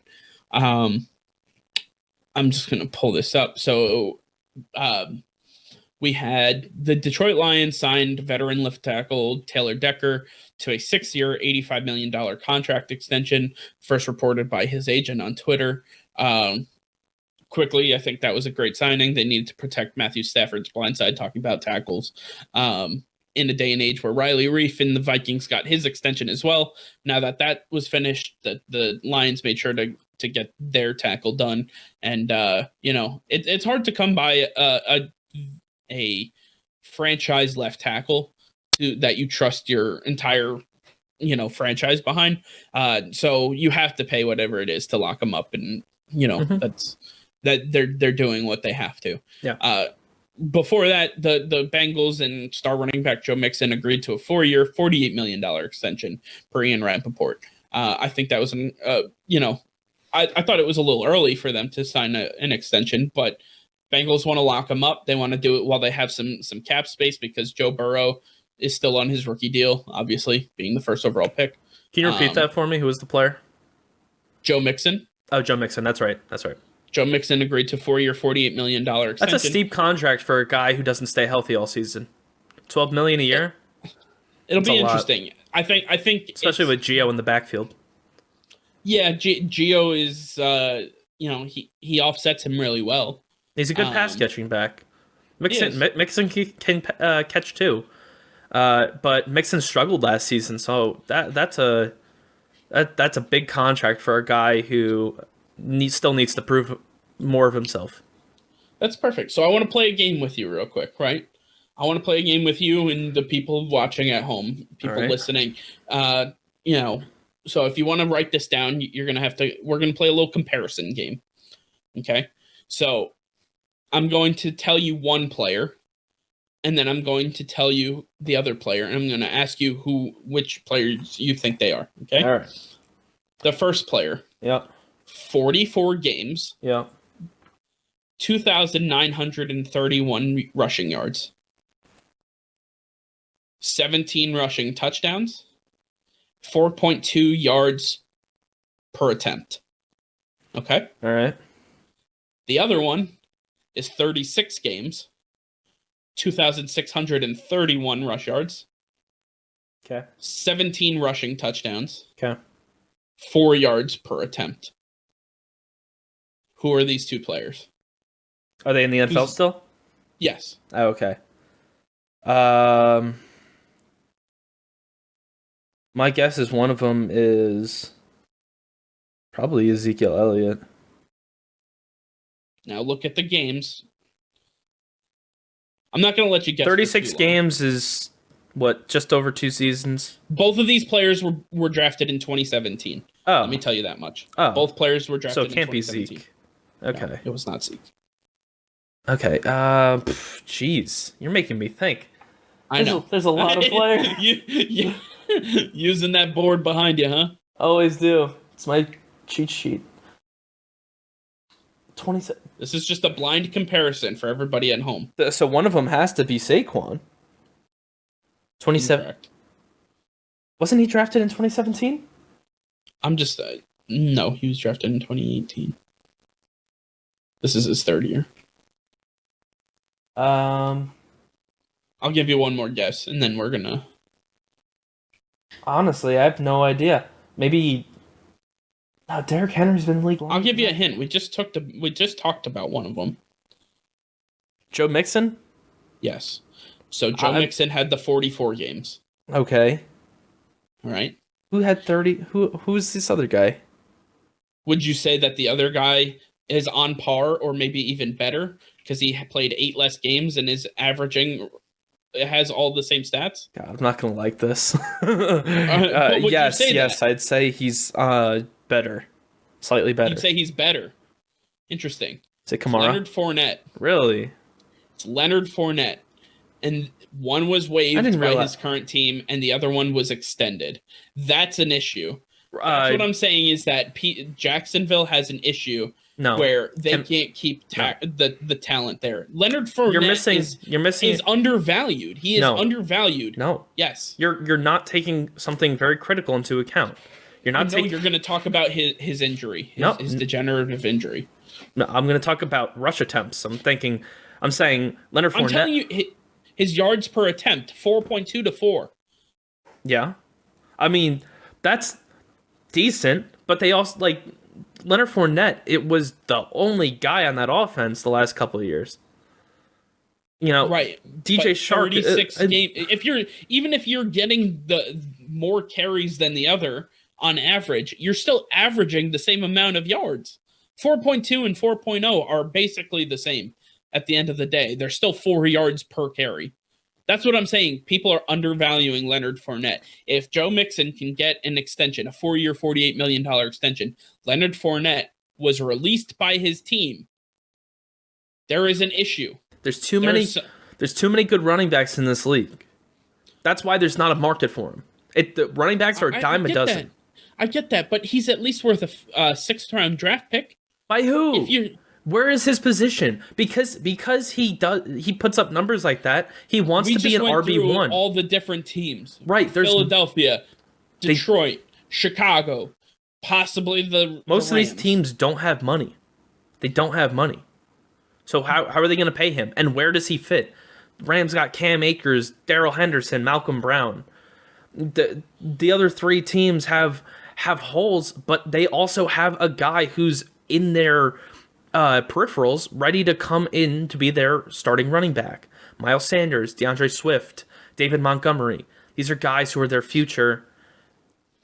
I get it, but at the end of what I'm trying to tell you is that one is being undervalued while the other one is getting an extension. He'll get it. That was the point of this exercise, is to show you that Leonard Fournette is being undervalued because he was released by his organization when Joe Mixon, who averages the same amount of yards per attempt, played more games, has basically the same amount of rush yards and the same exact number of touchdowns, it got an extension, a 4-year extension. I think that's the point you need to take away from this. Okay. I'm not going to get into an argument over this, but Leonard Fournette will get a job. He will get a job, but I'm just telling you that take a look at the numbers, you can't tell me that Joe Mixon, and you said it yourself from a blind perspective, that this one, Leonard Fournette, was better than Joe Mixon. I will say the Jaguars did do him dirty by letting him go right before the season's about to start. They could have done this before training camp started. He could have found a camp and been ready to go for week 1, but now he probably won't even be signed until week 2 or 3. And then he'll have to learn the offense.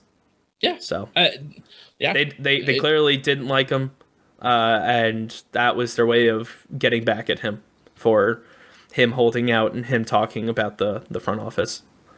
Yeah, it's a sad situation, but he was undervalued by the team. He's undervalued by fans. He's undervalued by the media. I mean, do we want to talk about Devontae Freeman's stats too? I'm sure he has pretty good stats. And no one's taking a look at. Devontae Freeman is also a great back, but he's also been in the league for 8 years, when Leonard Fournette's only been in the league for 3 years. A little difference. There's a lot more, there's a lot more mileage on Devontae Freeman than there is on Leonard Fournette. Also, the fact that Mixon and Fournette came in the league at the same time, but Mixon has played more games and still hasn't finished every season, is saying something. So you can't trust Fournette.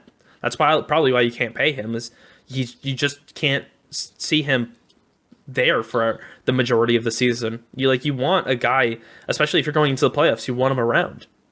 So you're not going to pay a guy big money if he can't stay healthy. Yeah, possibly. I'm just saying, overall, looking at the stats and the numbers, it's hard. I'm hard pressed to say that Leonard Fournette doesn't deserve at least what Joe Mixon has got. I think you'd find that most people believe that Joe Mixon and Leonard Fournette deserve around the same amount of respect based on those numbers. Okay. I'll just say okay. Let's move on. Another running back who has been on the market recently, Alvin Kamara, being shopped by the Saints. Now, this just came out recently today. The information kind of caught Alvin and his agent by surprise, as they didn't ask for any sort of trade. They haven't demanded anything. In fact, Alvin and his agent were quoted as saying they thought extension talks were going quite well. So it seems to me that the Saints might be trying to move on from Alvin Kamara, or at least trying to figure out what they can get in return after, maybe they don't think that talks have gone too well, or maybe they're not getting as much they want in that contract that he wants, or that they're giving him. Yeah, I mean, if anybody watches Fantasy Focus Football, and they play a segment called News or Noise, and for this is noise. This is nothing's going to happen here. Kamara is probably going to be with the team for the rest of his career. This is a guy who's going to be heavy in the offense alongside Michael Thomas and the future once they move on from Breeze after this year. They're not going to let this guy go. He's hard to come by. A guy who can run like him and catch like him. It's a rare combination at his level. So they're going to end up paying him. They're just trying to see. They want him to come down on his number, and they're going to threaten him by saying, "Oh, we're trying to see what the market is for you." It's just noise. That's all it is. It's a possibility. I'm just saying, it'd be very interesting. Alvin Kamara, I don't know who'd be willing to pay the price that, again, we're talking about Leonard Fournette, who couldn't find a suitor for a 6th-round pick.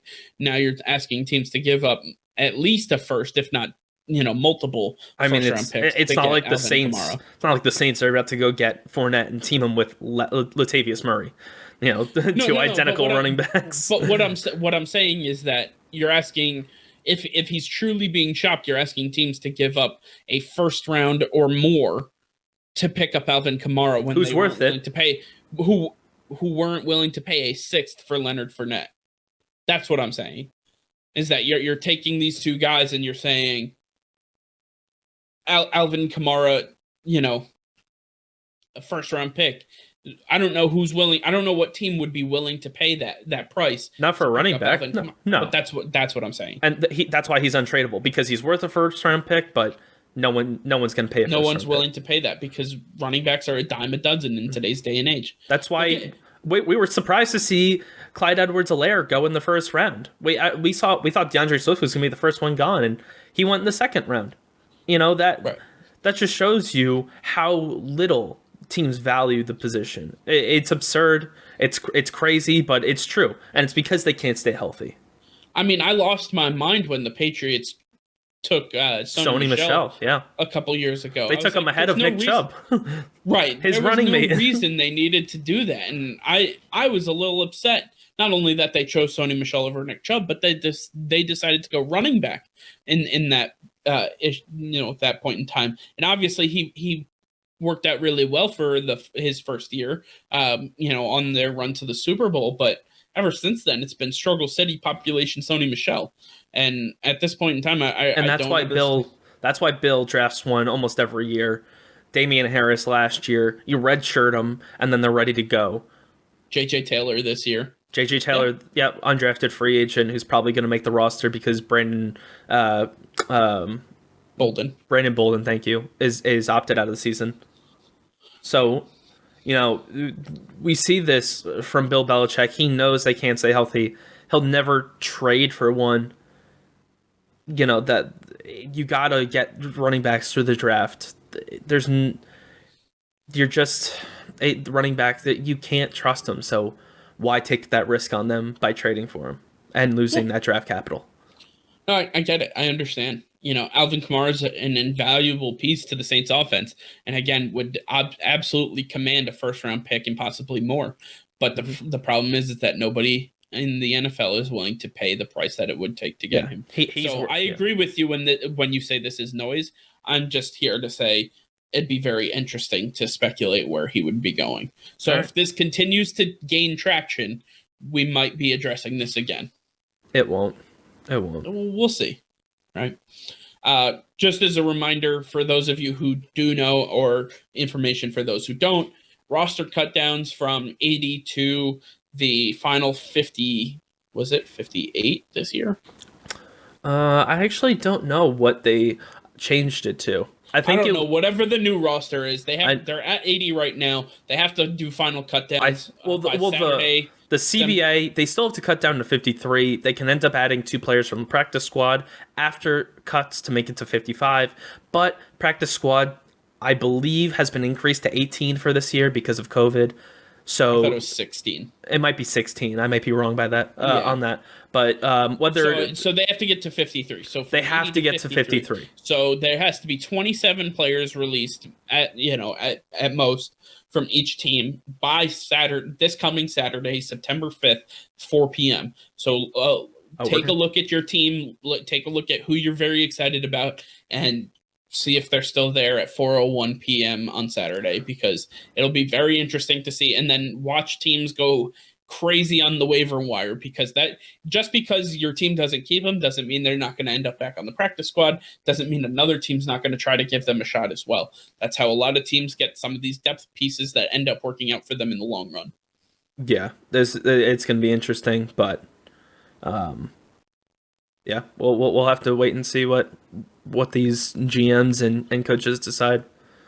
For sure. Should be fun. All right. We have done a lot today. We have one more thing to accomplish. We are less than 2 weeks away from the start of the NFL season. I am very excited. I love football. I'm willing to watch the Jacksonville Jaguars versus the New York Jets 16 straight weeks, if that means I get to watch football forever. The Jets are... I don't know if I could see Gase that much. Adam Gase I could watch is Sam just... Darnold being chased by ghosts. I could absolutely chase. I'd rather watch Freddie Kitchens than Adam Gase. Man. With laser eye. With that being said, it's time to give our predictions for the AFC. Next week, we will follow this up by doing the NFC, and we will mash them together, so you will have all of our predictions. But starting this week with the AFC, Nick, let's start with the behest and the AFC East, the greatest division known to humankind. Who do you got? What do you got going on there? Yeah, I think if you want to give me 4 through 1. 4 through 1, real quick, and then I'll take a quick deep dive. Bills are going to come out on top. Patriots right behind them. Dolphins are going to be middle of the pack this season, and then the Jets are probably the worst team in the league right now. Okay, so that was 1 through 4, but sure. So yeah. I said 4 through 1. I mean that's interesting. Right, okay. I guess it's spoiler alert. Bills are winning the division this year. Yeah, they're just a dominant team. If you look at this defense, I don't know a more dominant defense in the league that has extreme depth to it. It's insane how far this goes. They were able to get AJ Epinesa, my favorite defensive end, in the second round of the draft, and he's going to be a backup because they just have so much talent. He can't be on the field. So to me, facing the Bills twice a year, I know how hard they are, how absolutely resilient they are, and with Sean McDermott as their head coach, great defensive mind. I think that he'll be able to help them out a lot, and we've seen since he's been the coach how dominant they have been. They're going to be so much stronger this year. They added Stephon Diggs. I think this is going to, and they drafted Zach Moss, who might even take over for Devin Singletary because he's looking that good. This is a scary team. They're going to go extremely far this season. They are going to be the future of the NFL. You best believe it. The Patriots are a huge question mark. Who knows what's going on? Cam's obviously going to be the starter without being named until probably right before week one, before the week 1 matchup. But the defense just suffered too many opt-out issues. Off-season, lost too many players. It's just a tough go of it. They still have the best secondary in the league, but their run game is abysmal. Probably worse than the league. I see this defense being similar to the Packers last season. So, and I don't know if the offensive weapons are there for Cam to lead high point victories for the Patriots to win it. It's gonna be tough on him. So I think they're gonna regress a lot just because of everything that's going against them this year. Dolphins, they're gonna take a huge step forward. They won 5 games last season. I expect them to win probably 7 or 8 games this season. So they're going to continue forward. We'll see when Tua ends up taking over for Fitzpatrick. That'll be one to watch out for. But this team's looking bright. They just need more offensive weapons. Devontae Parker just got hurt, so that sucks. Preston Williams coming back from injury, but could always be injured again. Mike Gesicki is a tight end, but probably going to end up be moving to slot wide receiver for them just because they're so weak at that position. Matt Breida has been taking wide receiver reps. Jordan Howard, we'll see what he can do behind that offensive line. So there's a lot going for them, but there's also a lot working against them. I still think they're going to do a little bit better. And then there's the Jets, who Jamal Adams gone, CJ Mosley opted out. The offense has been struggling, a lot of issues. There's just nothing going right for them. And Adam Gase is probably the worst head coach of all time. I am very safe in saying that. One of the worst humans to ever be in the NFL as a head coach. Someone who absolutely hates players for some reason, and star talent at that. They need to get rid of him if they ever want to do something with the organization, with their season, or if they just want to continue being the laughingstock of the league. Keep paying him, please. So 4 through 1, I have the same exact. So I have the Jets at 4, I have the Dolphins at 3. I have the Bills at 2, and I have the Patriots at 1. I think that the New England Patriots defense, everybody talks about the pieces that they lost in free agency, talking about Jamie Collins, talking about Kyle Van Noy, talking about Danny Shelton, talking about Deron Harmon. Those pieces have all been addressed except for Danny Shelton, which they believe they have found in-house. I have yet to see it, but that also comes with the fact that there were no preseason games. I trust the coaching staff to understand that. So to start with the Patriots, I don't believe that defense took a step back from where they were last year. I think that they remain relatively the same. The core is still intact. The only major issue they're missing is Dante Hightower, who opted out of the season. The linebacking core is going to be a little different, but they got a lot more speed out there. They have some drafted players and talent that they brought in. Be very interesting. The defensive backfield, probably the best defensive backfield out there in the league.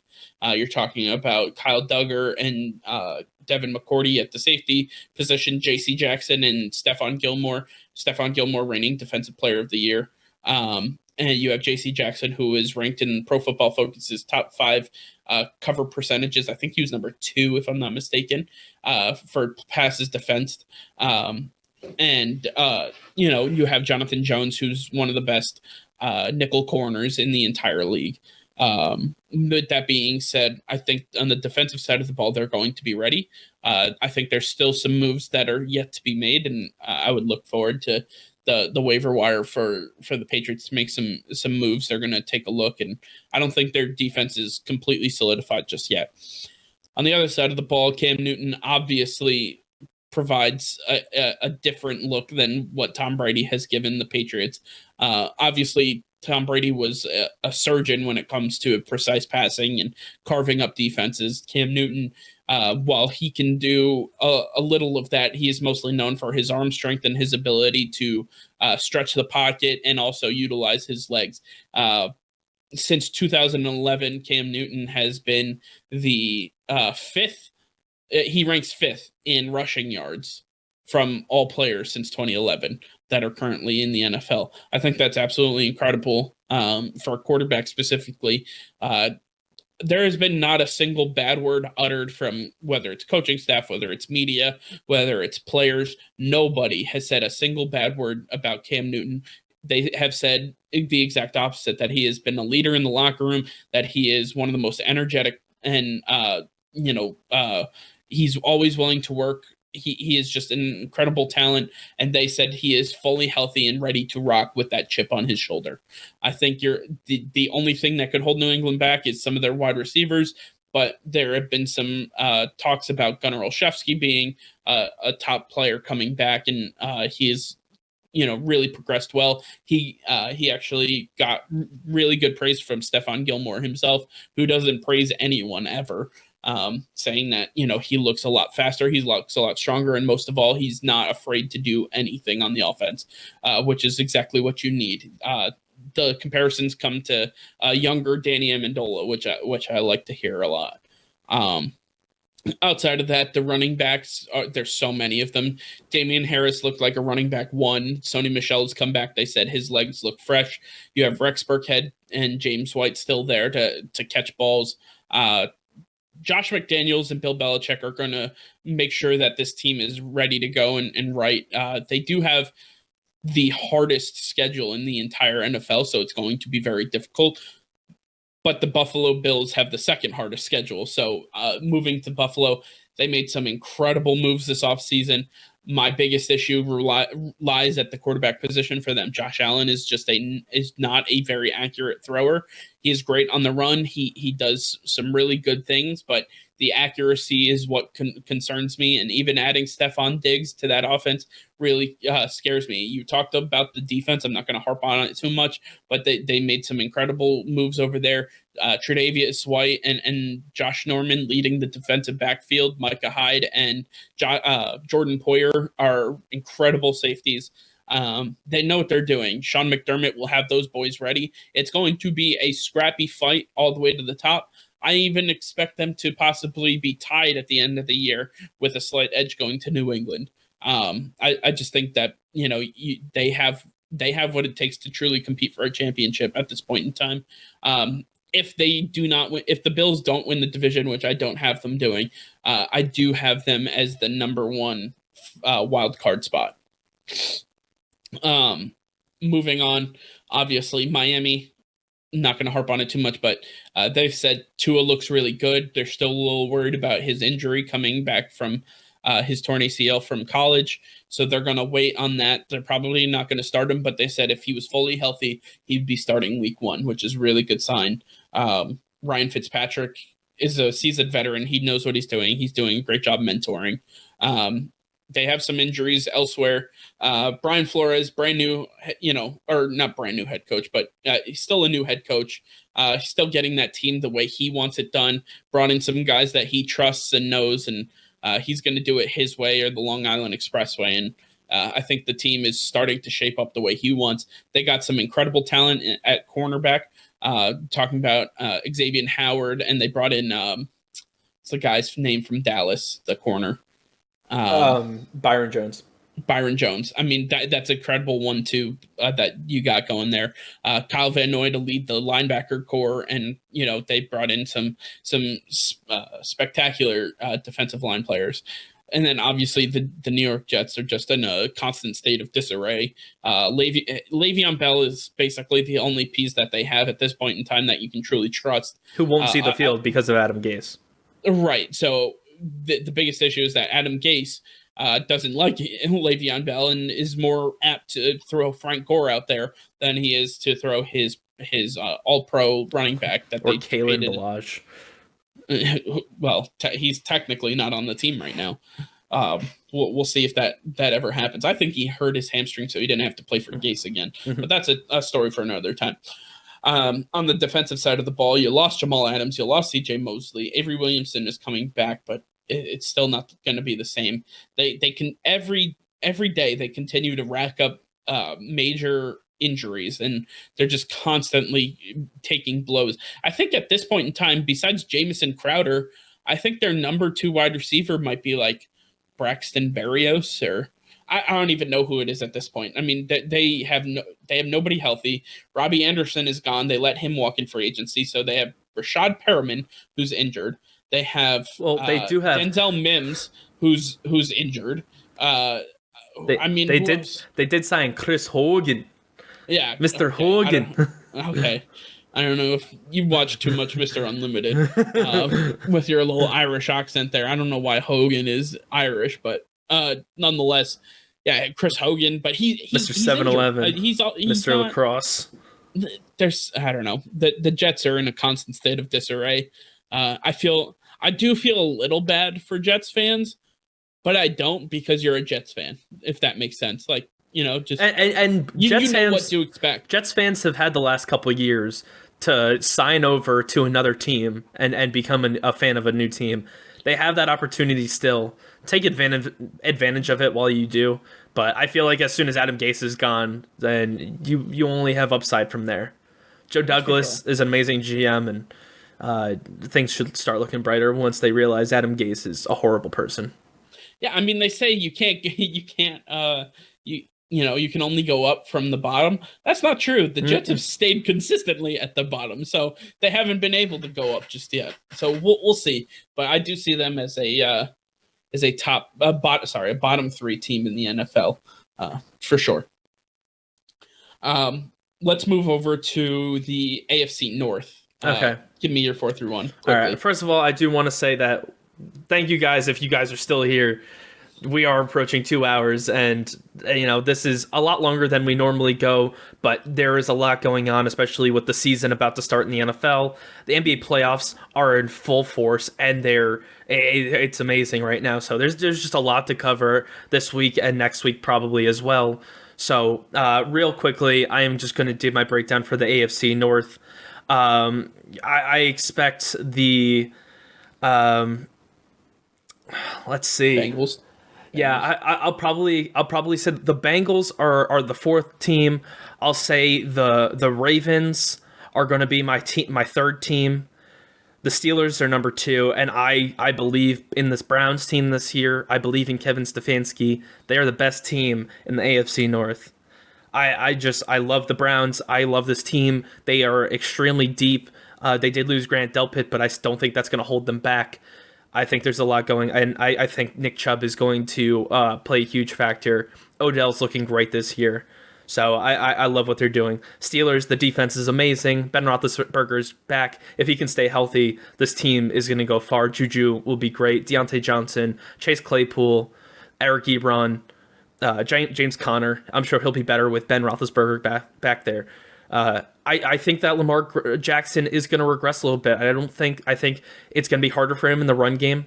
I think that defenses are going to be more aware of his abilities and ready to stop them. We saw some teams lay out a way for them to stop it last year, so they're going to study that and be ready for it this year. The defense, Earl Thomas is gone. I don't think that's going to affect them too much. Their front 7 did get stronger, so that's going to help. But I think that I think the offense is just not going to be as dominant as they were last year. I still expect them. I expect this entire division to have a high win to loss ratio, but I still think that a 10-5 or a 10-6 Ravens is going to be 3rd in the division. And then the Bengals, they have a lot of upside. Defense has definitely gotten better, but it's still average at best. Excuse me.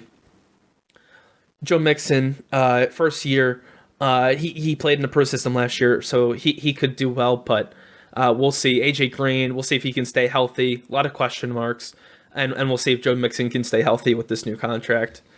I just don't expect them to be in any way a contender this season.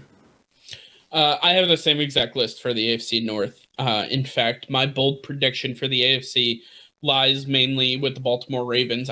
My bold prediction is that not only will the Ravens miss the playoffs this year, I believe that they will finish 500 or below this year. I think there is an extreme regression for Lamar Jackson. I believe that the loss of their right tackle, Andre Smith, and their right guard, Marshall Yanda, is going to be an absolute juggernaut of an issue for them to deal with. You're taking half of the insane offensive line that they had last year and taking it away. There's nothing that they can do to really add that talent level back. On top of that, you have the entire league on notice and scheming all offseason ways to stop Lamar Jackson, get him into uncomfortable situations. They've seen what his struggles are. They've seen what his strengths are. They're going to make sure that their defenses are set and ready for them. So as far as my bold prediction, again, I believe that the Baltimore Ravens will finish 500 or below and miss the playoffs. With that being said, the Cleveland Browns are an incredible team. They have no excuses anymore. They have every position they could possibly want filled. Offensive line, they filled it. Tight end filled it. Wide receiver filled it. They have their franchise quarterback. Defense completely filled. This is their time. If not now, but then never. Like this is it right here. With that being said, I think that the Pittsburgh Steelers will win a wild card spot. I believe that they are an incredible talent. I believe that Ben Roethlisberger comes back fully healthy. You get James Conner back fully healthy. Chase Claypool looks like an absolute stud in the preseason or in training camp. They have done nothing but talk literal worlds about him. They're saying that there's not a ball this man can't catch. And pairing him with Juju Smith-Schuster and Deontay Johnson is going to be something that the Steelers truly need. Obviously, toting a top 2 offensive line in the league, possibly and arguably the best offensive line in the league. They're just an incredible talent on that side of the ball. Defensively, you know who the Steelers are. They're always going to be the best. Or one of the best. They know what they're doing on that defensive side of the ball. It's ingrained in them. I feel like, they just know how to choose players and build a defense, and, they can do it.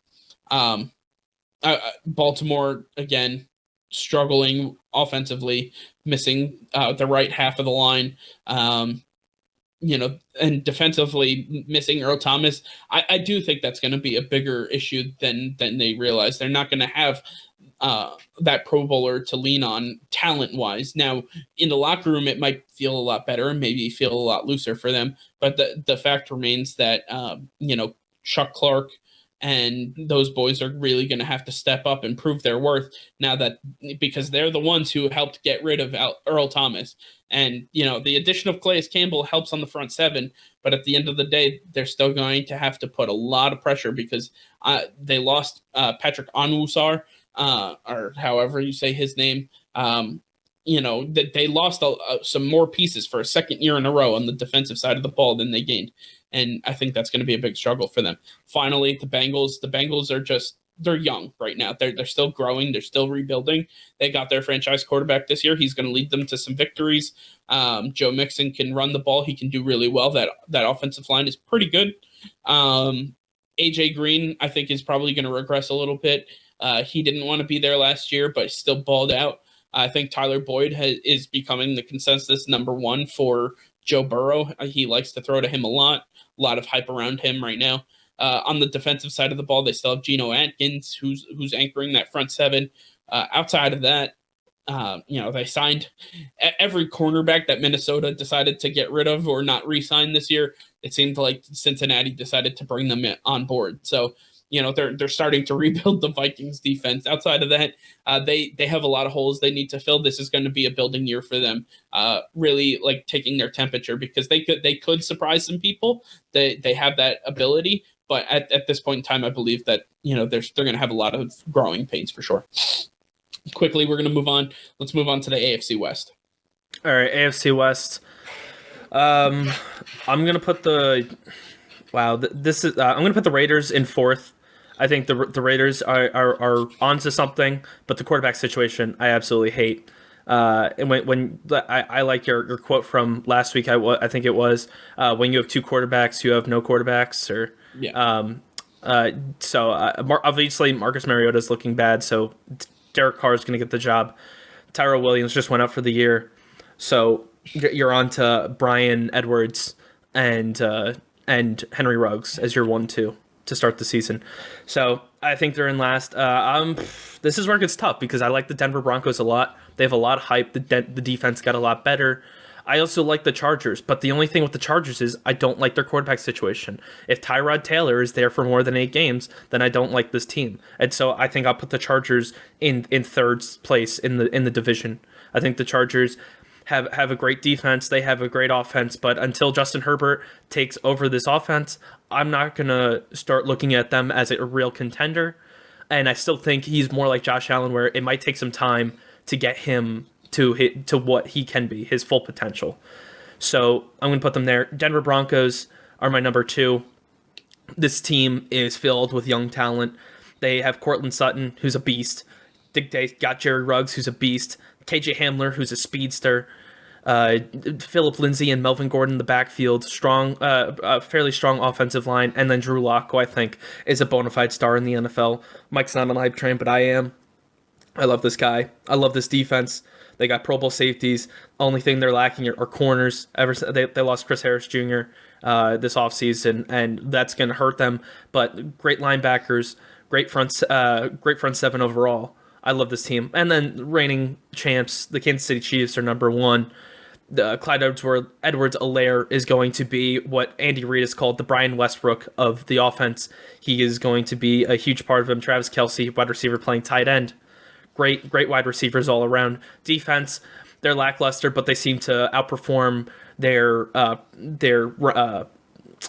what they're projected to do. Their expectations. Thank you. So I'm not going to discredit them whatsoever. So Chiefs to me, best team, and they're going to win the division. Yeah. For the most part, I agree with you.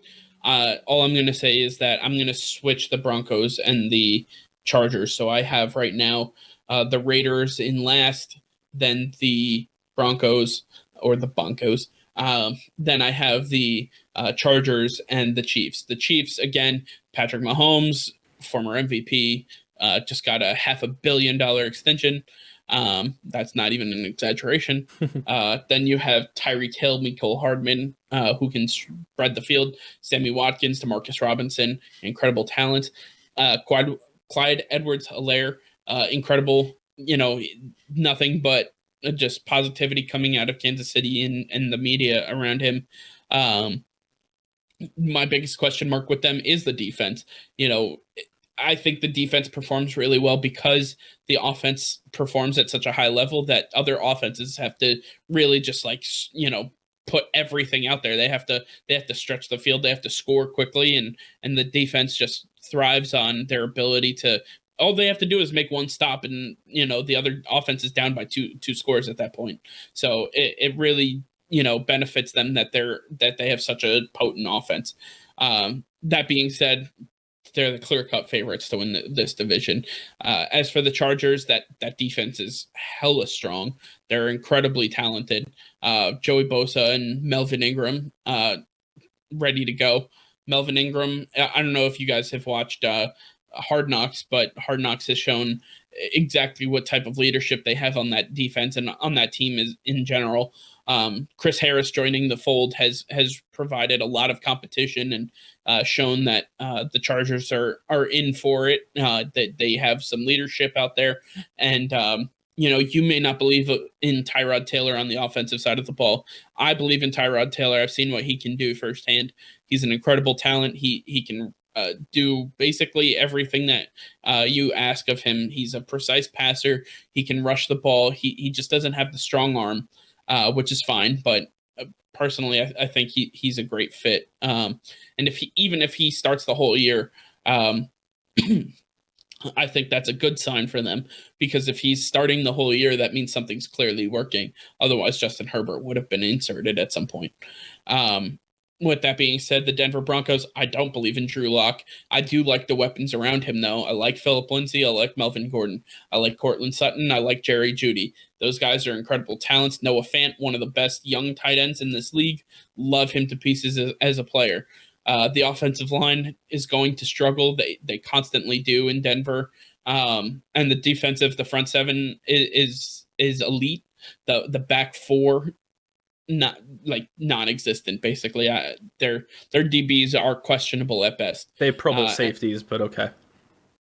just overall as a unit, the DBs are just safeties can only do so much. They're not covering one-on-one against receivers. They do have AJ Bouye, and I know you don't believe in AJ Bouye, but he's had 2 straight down years ever since his one breakout year in Jacksonville, which wasn't doing anything. Should be a little bit easier time on this defense, but no, I doubt it. And then you have the Raiders, who are still trying to figure things out again. Marcus Mariota and Derek Carr fighting for a position. Again, if you have 2 quarterbacks, you have no quarterbacks. And for Mike Mayock and John Gruden, this is going to be a struggle for them. They're continuing to build it up. They still have some work to do. So some really good pieces have been brought in, and they're building something special here, but they're just not at that point just yet. They have some time. Also dealing with the injury to Tyrell Williams is a huge blow for that offense. Henry Ruggs is going to have to take on the lion's share of the receptions and the offensive load. Finally, we're going to end with the AFC South. Nick, if you want to just finish up quickly. Sure. Oh, okay. So, AFC South, Jacksonville Jaguars, they're not going to be the worst team in the league. They're not going to be one of the top 3 worst teams in the league. But they are the bottom of the division here. They're just too young. They are missing a lot of pieces, a lot of holes. So, this isn't their year. It's such a weird division where everybody is so close to each other, but they're all like average teams. You have the Titans, you have the Texans and the Colts. It's a tough one. I'm gonna go with the. Jeez, I'm struggling. I'm gonna go with the Colts as my number 3. I like them. I think that apparently Phillip Rivers has been looking pretty good. I think their receiver situation is a little sketchy for me, and I'm not as big of a believer in their defense as other people are. For number 2, I'm going to go with the Houston Texans. They made Bill O'Brien this offseason with that DeAndre Hopkins trade, obviously, but he's kind of made up for it by getting Brandon Cooks and by getting Randall Cobb in free agency. I really like that. You still have Will Fuller there if he can stay healthy. That's great. And the defense, if they can stay healthy, they should really help along. And the best team, the Tennessee Titans, I think they're still strong defense. Mike Vrabel's an amazing coach. Ryan Tannehill's going to be the quarterback for the entire season this year. Derrick Henry's back there. Still, offensive line's still elite, one of the best. And receivers are only getting stronger for them. So I like what they're doing. I think this is going to be a close division and similar to what we've seen from the NFC East over years. But I still see the Tennessee Titans coming out on top. Yeah, Jacksonville, again, like I said before, will be a bottom 3 team, possibly the worst team in the NFL. I have them not really being able to do much. This division has gotten a lot better, so their struggles are just going to be expounded upon at that point in time.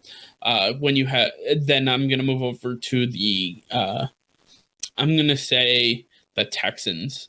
Deshaun Watson's an incredible talent, and they have some really good wide receivers. I don't believe in that defense. I think their defense is in shambles outside of J.J. Watt. And then when you if he can stay healthy, I don't know the last time he was able to stay fully healthy.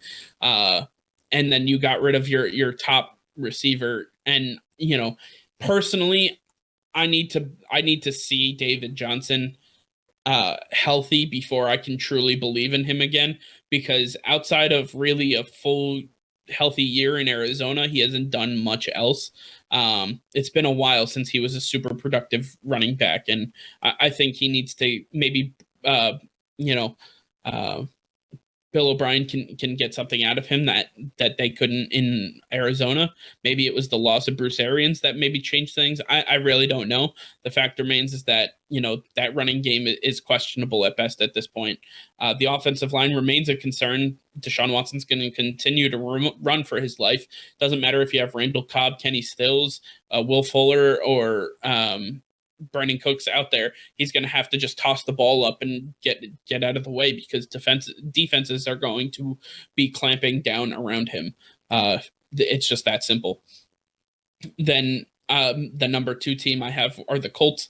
The Colts were on the brink of doing something really good last year if they had just addressed the quarterback position in a better fashion.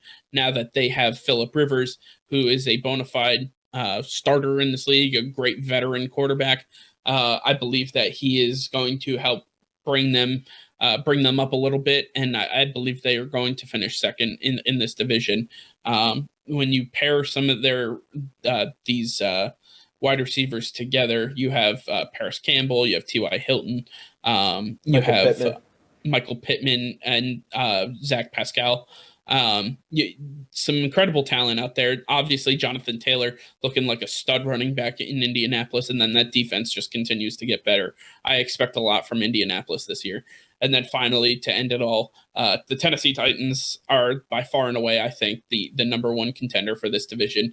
Mike Vrabel has done something really special here. Clearly, they know what they're doing. Defensively, they are, just going to suffocate everybody, and then offensively, they're going to run King Henry down your throat. I expect about 10,000 yards rushing from him this year, just because he's an absolute manimal. That's a joke, by the way. I don't know if you caught that, but no, I do expect a really good year for Derrick Henry. They lost the right tackle. I'm blanking on his name. Who went to Cleveland? Jack Conklin. Jack Conklin. Put Dennis Kelly in there, who was their swing tackle. He's already been part of the system. They know who he is, that they were confident in him to let Jack Conklin go. They were fine with it. So with that being said, I don't see there's much else. I don't know if I truly believe in Ryan Tannehill. I don't know if he had a Nick Foles type of year last year, or if he's having, if he's finally in a spot where he can showcase his true talent. I'm not too sure. It's going to take a lot, but the fact remains that they don't rely on their offense running through him. They rely on it running through King Henry, who will not only lead the Tennessee Titans to victory, but also my fantasy football team. Also, it should be noted that the number 1 rated wide receiver that I had for last year's draft seems to be their absolute star. He's a stud in this offense. AJ Brown is an incredible talent. People need to recognize him and understand who he is, because he is going to start wreaking havoc on this league now that he has a good supporting cast built around him. And Jonnu Smith, the tight end, take down his name. He's going to be something special too. No. You can say no all you want. He's going to. He's not. One thing before you sign us out, Mike, I do want to give my bold prediction. I saw that you gave your bold prediction earlier for the Ravens this season, but for my bold prediction for the AFC this year, AFC Championship game, Cleveland Browns versus Buffalo Bills. It's a new NFL. It is a new NFL. I don't know if that's a bold prediction or if you've had too much damn whiskey. Like, I don't understand what's going on in that little brain of yours, but something's got to give, These teams are loaded and ready to go. It's a new NFL. I mean, it might be, but people that think Patrick Mahomes and the Kansas City Chiefs are going to win 6 Super Bowls, not in this NFL. It's impossible. 6?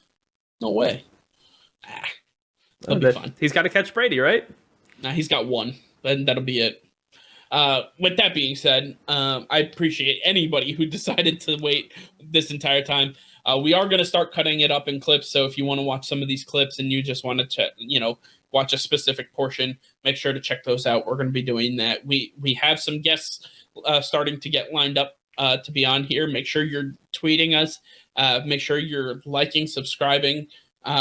Hit that bell notification to be notified anytime that we go live or we have a video posted. Make sure that you are being part of the community. We are responding to everybody. I believe we're gonna start working with you guys and seeing, see if there's anything that you guys want. Look for some more changes again coming to these videos. We're working with different vendors and people to get some new special effects and different looks to the studio. Nick's done an incredible job, obviously, as you can see with how the screen looks in front of you. We're going to have some different transitions and possibly new logo and everything else under the sun. So be sure to look out for that. Hit us up on Twitter. Love y'all. Peace and love, baby. Let's go, let's go!